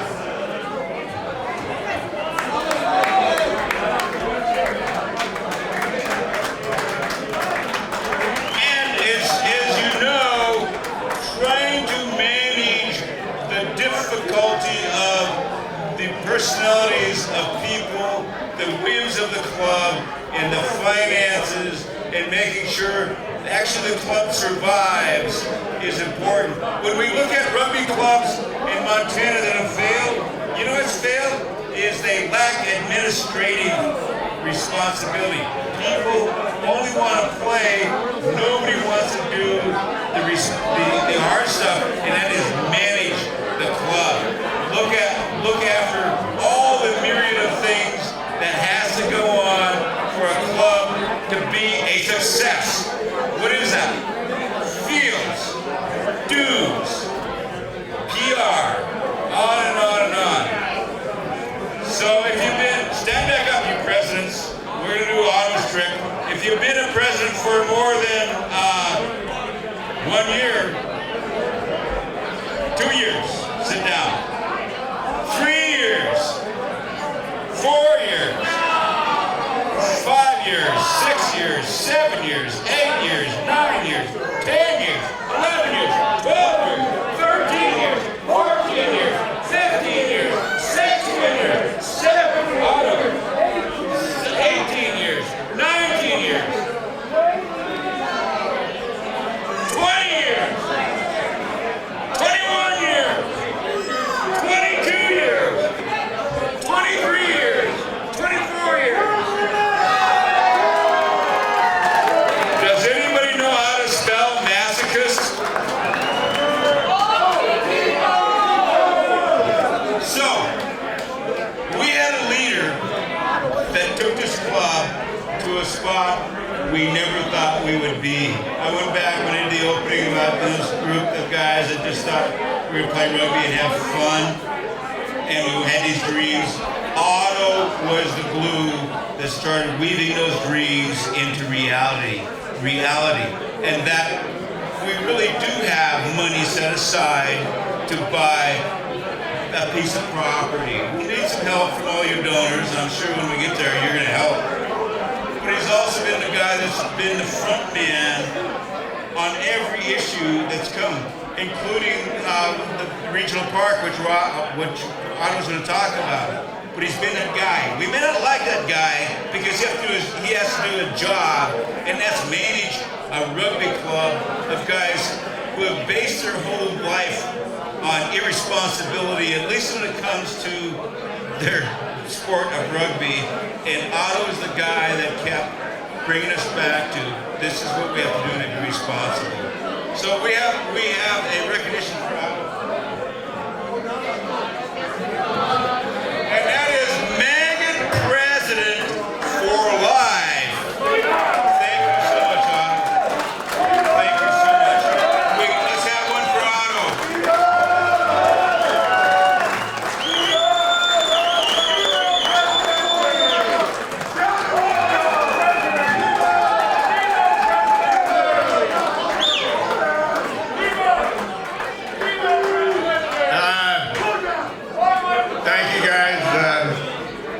As Skip said, it's not a popularity contest. I always called it Nagger in Chief, but it's my pleasure to do it. One thing that Torger said when he was president, which I thought was pretty funny, is being president of the Maggots is like being captain of a pirate ship. You're always on the verge of mutiny, and if you're not careful, you might find yourself walking the plank. So.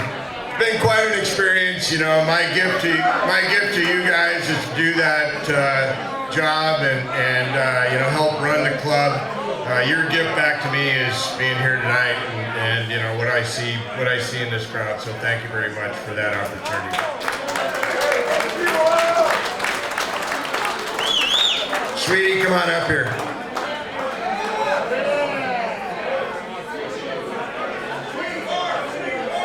So there's another, probably even more more thankless job is Maggot Treasurer, and so I thought I would acknowledge Sweetie for his many years of service as treasurer, and he continues to help manage our accounts and our finances and help mentor Andy through the labyrinth of being treasurer of the Maggots. So this award says, maggot bean counter for life.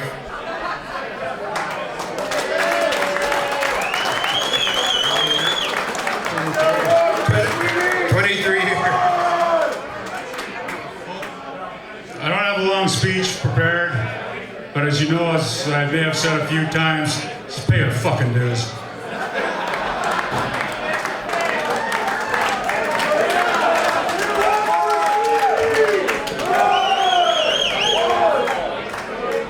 One more quick acknowledgement. Anybody that has been a fest chairman, please stand up.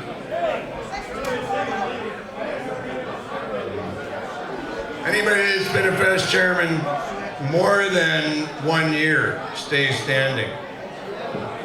Anybody that's been a fest chairman for more than 2 years, stay standing. Mike, wherever Mike Day is, he would be standing still because he's our current fest chair and he did it the last 2 years too. Anybody more than 3 years? No. So Mike Day and Skipper, big job. Thank you very much to those guys.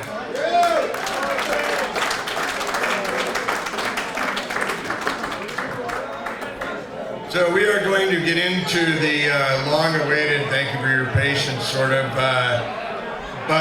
telling of the bus trips. So what we're going to try to do here is tell the stories of the top 6 bus trips. You think we can pull this off? No? How about we tell the story of just the number one trip? All right. So, boys and girls, there is one bus trip that pretty much everybody who was on it or has heard the story of figures is the number one bus trip of all time. If you were on that trip to Banff and Calgary let's see, it's 1991, come on up here and help me tell that story.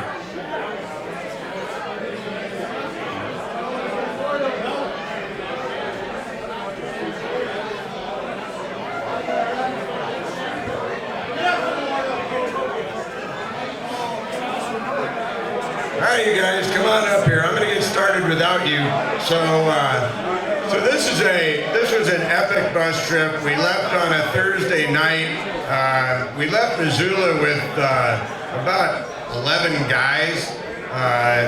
Tom had to tell his intern in his office that if he didn't come play rugby for the long weekend, that he was going to fire him. So this guy had never seen a rugby ball before. We found a pair of boots. He wore about a size 9 shoe. We found a pair of size 13 boots for him.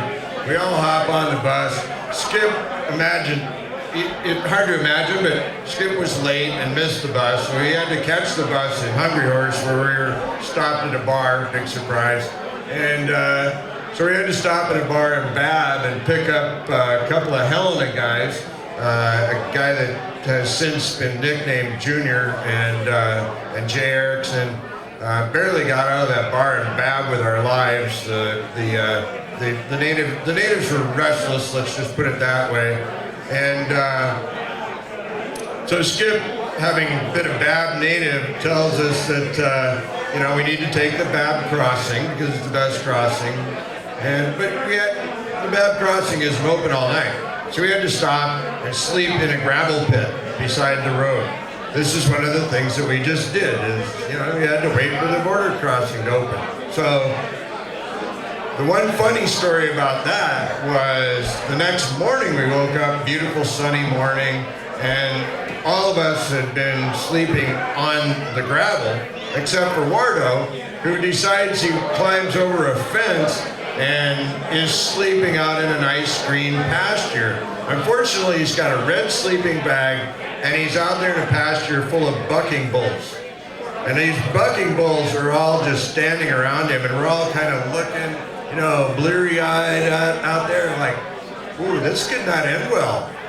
Wardo quickly realizes his predicament, hops out of the sleeping bag, comes running full speed with about 3 bulls hot on his tail, and dives headlong over the barbed wire fence. Beautiful.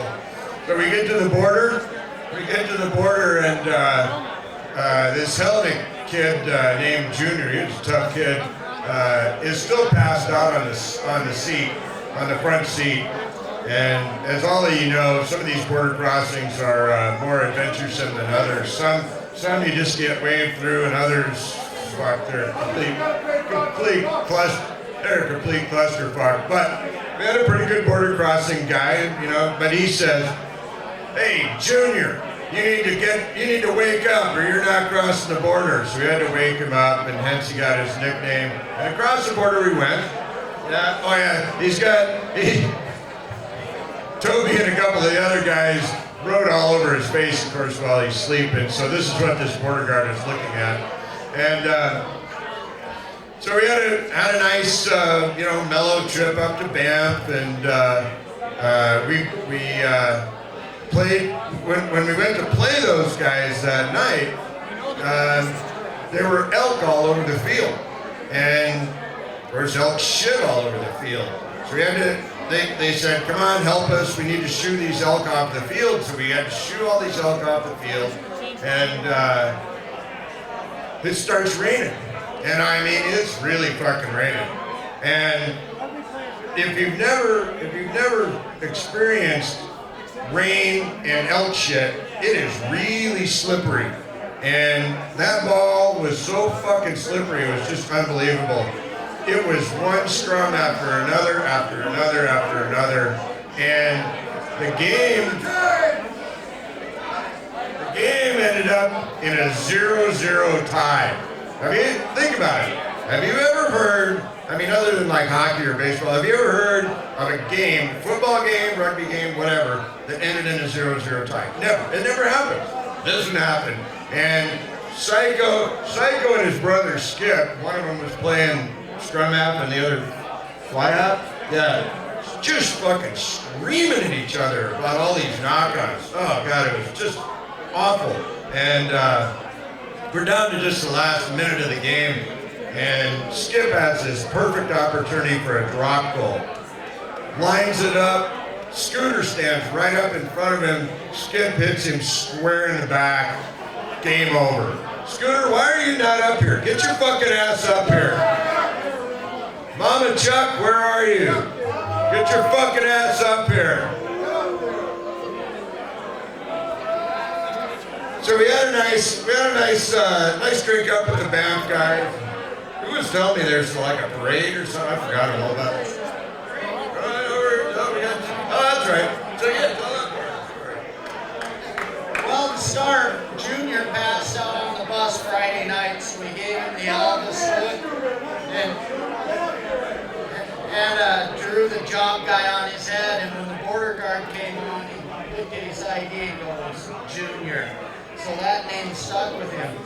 Bus goes into Banff. Pull over. We're stuck in a parade. So yeah, Toby grabs a hazmat suit, jumps in the parade, and we're all moving the van. Going through the parade. And yeah, that game we chased elk off the field, and it ended up being pretty wild. so we had a really nice normal drink up with the guys, nothing special. And so the next day we're up and we're going to see the USA play Canada at Kingdom Park in Calgary.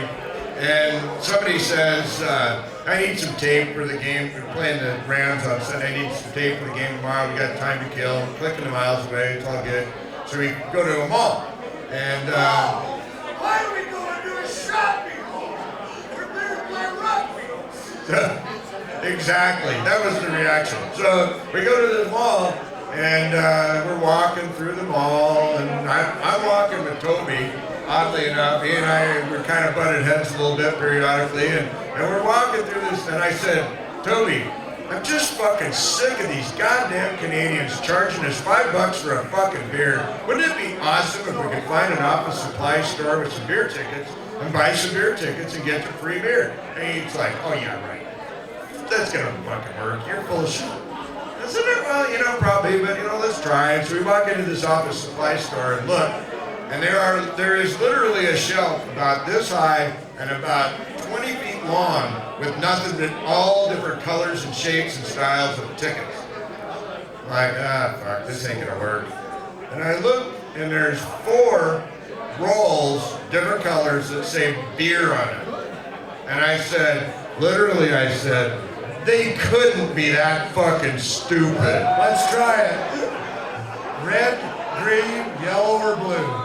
$3 a roll, $12.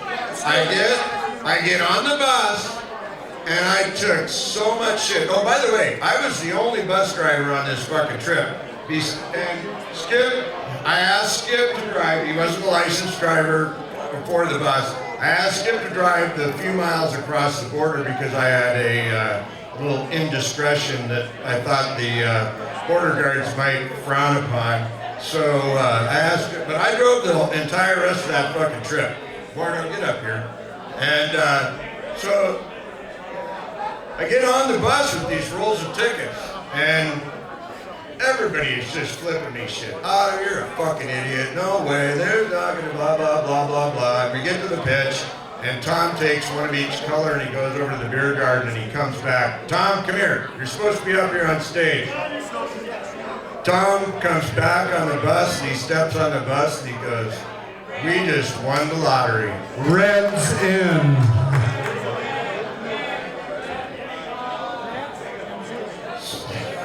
So, we, needless to say, we drank free on the Canadians for the entire afternoon in the beer gardens, and by the way, all the Banff guys did, and all the Kalispell guys did, and all the better ciders that were there. I think it's also fair to say that the Canadians knew something was going on. I remember them pouring all the tickets out on the ground, and they're counting tickets, and they're counting the beers and adding up the amount of tickets on the thing. Something's not right. They're arguing with each other. Are you tearing up the tickets after you collect them? No, I didn't do it. Well, start tearing them up, because something's just, the numbers aren't adding up. And the Maggots are sitting pretty fat. We're the kings. Can I buy you a beer? Let me buy you a beer. Come on. Oh, you Maggots are some good guys. Well, it's just the way we roll in Montana. I think there was 500 in a roll. Yeah, it was quite the scam, kind of bordering on theft, but I'm gonna go with the scam part. Yeah, felony theft. So the party rages on, and they close the beer gardens, and it comes time to go somewhere, and so we load all the Kalispell guys, all the Banff guys, all the better ciders, all the Maggots, and about some of the Hornets, about 19 other fucking people on the bus. I swear to God, there were 60 people on that fucking bus, hanging out the fucking windows. It was just like insane. And Bob Foley tells me, I know how to get to the Hornets clubhouse. He misses a turn, we have to go across the Bow River. Said, all right, it shouldn't be too bad. We just go down to the next bridge and we come back across. Busy streets, cars all over the fucking place. And I turn to go over this bridge, and I see that it's got a low beam. And I'm like, man, I don't know, that's dicey. And I edged up to it. I edged up to it. I mean, the bus was just pandemonium. I couldn't hear a thing. And I edged up to it, and I thought maybe it touched. I just pressed on the gas, and I just went, oh, fuck it. I watched the ceiling of the bus roll before my eyes. From the waves, the whole ceiling just waves. And fast forward just a moment, the Monday, I parked the bus, used to park the bus in my house. Monday, I looked out from my second story window as I'm just fucking bleary-eyed trying to get up and go to work, and looked down at the top of the bus, and the running lights are just cleaned off, and there's these scrape marks the entire length of the bus. But so we made it under there, and I'm like, oh shit, this is ugly. And I thought, and we go to the we get through it, and I'm accelerating across the bridge, and I look, and oh fuck, there's another one on the other side. And I just said, fuck it. Put the pedal to the metal. Doing about 30 when I hit the other one, and just onto the Hornets clubhouse we went. I've kind of forgotten that. You were telling me the other day. You want to step up here and tell some of the Hornets club? Yeah. Anyway, you guys know Mo Guyver from Kalispell, right? And anyway, yeah, Frogmo starts a fight with two of the Hornets. So it's like, oh, don't do that. We're in their clubhouse. So I back him off. I tell the brothers, hey, wait till he passes out. All right? We'll deal with it then. He passes out in the lazy boy, so we duct tape his feet, pop it up, duct tape his arms. The two New Zealand chicks decide to whip his dink out and grab red, white, and blue fingernail polish and lipstick. So there's Mo with his dink hanging out. Everybody's laughing. I go get the two brothers. Hey, come over here. You can shave his eyebrow. So Mo got an eye. So he's sitting there. We wake up. Here's some wail of the banshee. Here's Mo flopping around, peeing all over. So I yell at Scott, Scott, you got a Leatherman? We got to cut him loose. So we cut Mo loose and threw him out of the clubhouse. So the next morning, we used to love to play Sunday rugby. I love playing Sunday rugby. It was fucking painful the first 10 minutes or so to play, but it's the best year for a hangover. And before Sunday rugby, I have to add a Saturday event. Saturday evening, we ended up walking downtown from this clubhouse after we molested Mo, and we started talking to all the working gals along there, and they kept pointing us down the road. And we came to this place, some of us were hungry for a steak, and there was a place called the French Maid, which was a restaurant plus a burlesque. So we're thinking, all right, he's having duo night. Let's go in and have a steak. And we have with us an IRS attorney who has no cash. So he's looking for a machine to give him cash. And we asked this gal at this, looks like a nice restaurant, where we can go and get a cash machine. She said, this is in the Petro Canada building. And we get the cash, and as we come back, she's stepping into a limousine and moving off. And she looks like anybody's mom. She's out there making a living. So we get into this place, we sit down, we order our steaks, and they start doing their business. And all the boys go up front, and they start standing up on the chairs. They start playing that. And they stand up, and all of a sudden these very large, football players come up and tell them that this is not their mother's living room. And everybody, there were 6 guys, they all sat down. It was choreographed, shaboom. We sat down, and the gals come out and did their thing. We had our steak, went on our way, and had a great time in Calgary. So Saturday we play the Rams, and I don't know what the fuck got into us, but we ended up beating them about 50-5, 37-6. Okay. And, but we just pissed pounded these guys. I mean, Mama was fucking bringing the groceries. I mean, it was just serious. Junior from Helena was making studly tackles. We even had Frank the ref working against us, and we still beat him. I made an open field tackle, which, as you know, is a fairly unusual occurrence. A try-saving tackle. And so we're just piss pounding these guys. And so after the game, we realized, I don't know if you guys are familiar with Canada laws, at least back in those days, you couldn't buy beer on Sundays. So after the game, we come to the realization that we had drank all our beer the day before, and we didn't have any beer to get us back to the United States.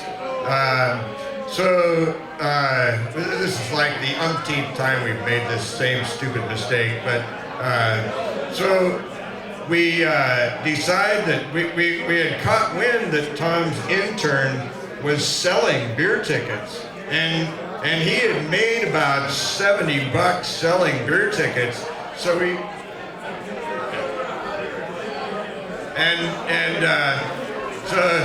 we talked the guys at the Rams into selling us a bunch of beer with that $70. So we had. This was before glass on the bus was unacceptable. So we bought 7 cases of bottles from those guys with the money that Tom's intern had made selling beer tickets. And on the road we went. And some heavy drinking ensued. And there's this town, there's a town called Cardston that's not too far over the border into Canada. That's a Mormon town. And So we polished off these seven cases of beer, and we had all these empties. And somebody came up with a great idea. I don't remember who the fuck it was. It might have been Tom. That if we were to drop these empties, these recyclable bottles, on the Mormon Tabernacle choir steps, that it would create quite a conundrum for the Mormons. And so I'm driving, and we pull up in front of the tabernacle. Toby had this monkey suit he used to wear. On board of the bus, there was a monkey suit, and we'd approach women, and we tried to say, would you like to go back to my home and make love in front of the fireplace on a bearskin rug? Well, truly, it was Emer's trailer in front of a wood stove on a monkey suit.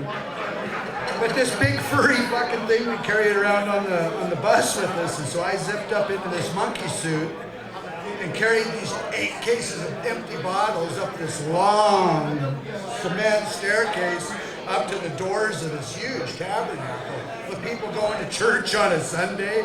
And I'm doing the ape walk down the damn sidewalk all the way there. But the clincher of the whole thing is, too, I couldn't get out of the monkey suit.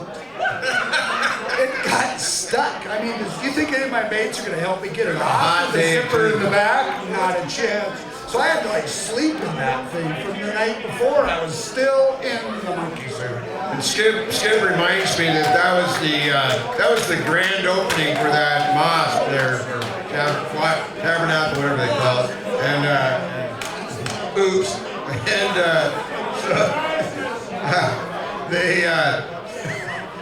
and these people were, and they're all going to church, right? You know, as soon as he's delivering these bottles, they're all going to church. So he's passing them on the way to and from, and he got some really strange looks. I was just sure we were going to get pulled over by the cops, but luck would have it, we made it back across the border all clean, and somehow we made it back to Missoula. I don't know how. Is there anything else to tell about Blessed? I don't know. Even we were a little horrified when the monkey went up to the tabernacle. We thought maybe the lightning bolt would strike and fall down. But I want to go off script a little bit. I think he's already left. But I see most of you in the room. And throughout the 80s, we had our magic man on the bus trips, who wasn't always funny, but when he was funny, he was very funny, and that was Bob Payne. And I think of little pranks like a party in Pocatello, and it was a hall much like this, and it had tables just like this, and Bob Page went out and made a maze, a maggot maze, and as people would come out of the party, they would unknowingly enter the maze, and they would wind their way through the tables, and at the end of it was Bob Page with a big shit-eating grin, saying, "What are you going to do now?" And then they'd have to go back through the maze. And by, there would be a whole crowd of people around the tables. I'll give you one more Bob Page story. It might have been the same tournament. This was back in the days of hacky sack. And there they were, a bunch of 20-somethings playing hacky sack with their feet. And Bob Page walked up, snatched the ball, the hacky sack, out of the air, and ate it right in front of their eyes. And the crowd went wild. It went on, and if Bob's not here, I think we all owe him a hand for Bob Page.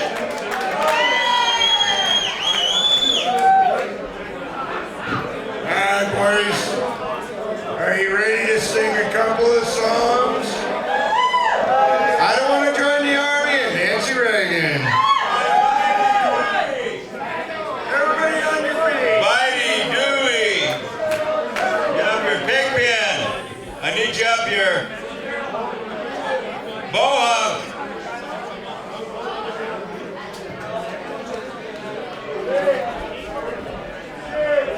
Oh boys, get up here. Let's go, boys. Anybody else that knows the words to the first rugby song the Maggots ever could sing successfully. I don't want to join the army.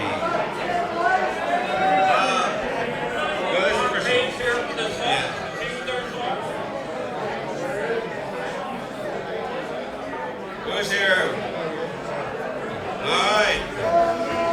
Let's wait till the guys get up here. We got some guys coming. Those who can sing, I don't want to join the army. Actually, Big Ben brought this song, I think, to us.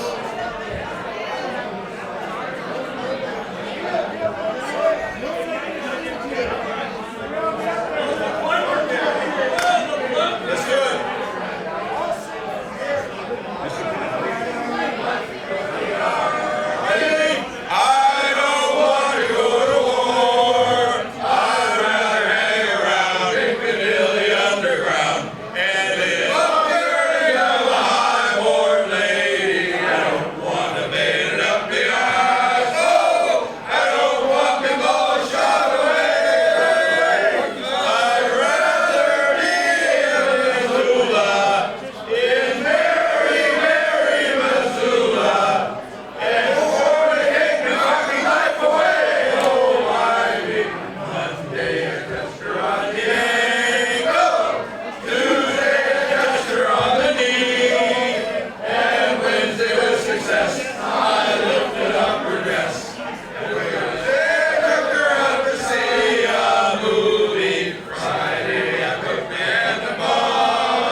Let's go!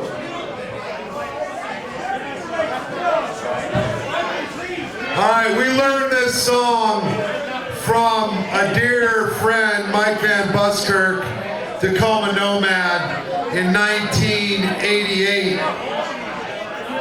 The last term of our dear Ronald Reagan.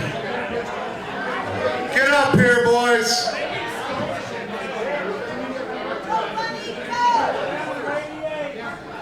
Come on.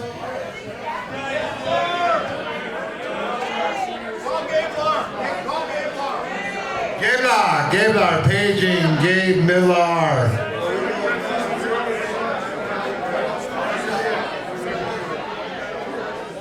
Alright, you got the last verse too. 10.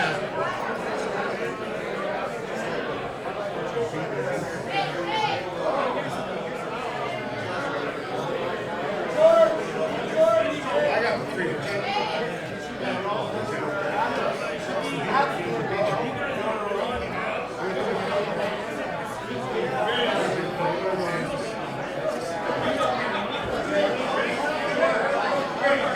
Jorge,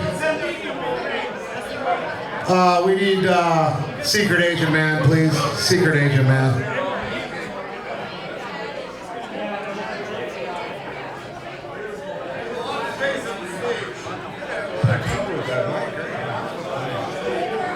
All right. I would say that this song has epitomized a lot of our social functions and revelry over the years. A lot of misbehaving, yeah. All right, we're gonna take it from the top.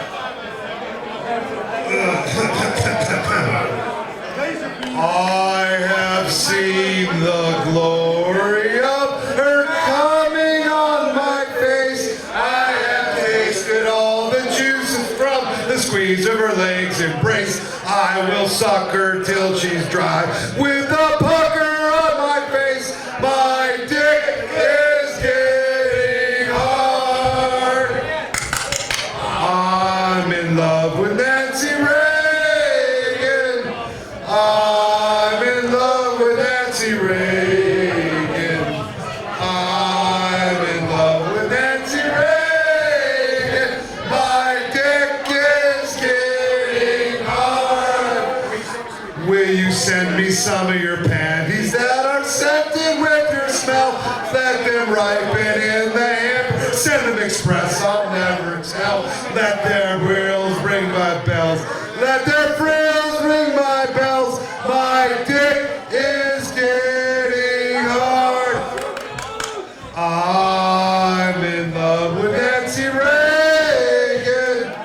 I'm in love with Nancy Reagan. I'm in love with Nancy Reagan. My dick is getting hard. Will you call me on the hotline late at night while Ross is asleep? That we beat off while you listen, moan together even weak. Let my cum fill hollow chocolate for your supplement to eat. My dick is getting hard. I'm in love with Nancy Reagan. I'm in love with Nancy Reagan. I'm in love with Nancy Reagan.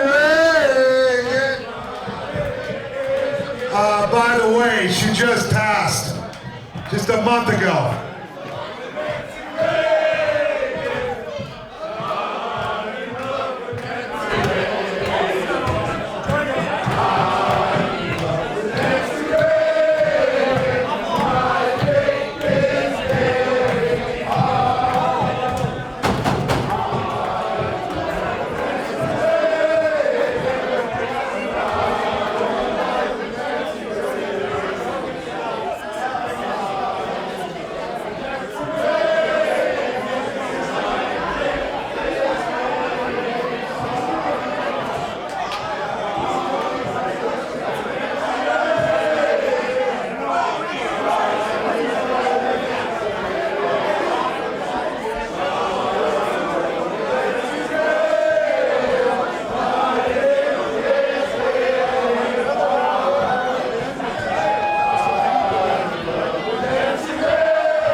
Does that conclude tonight's festivities?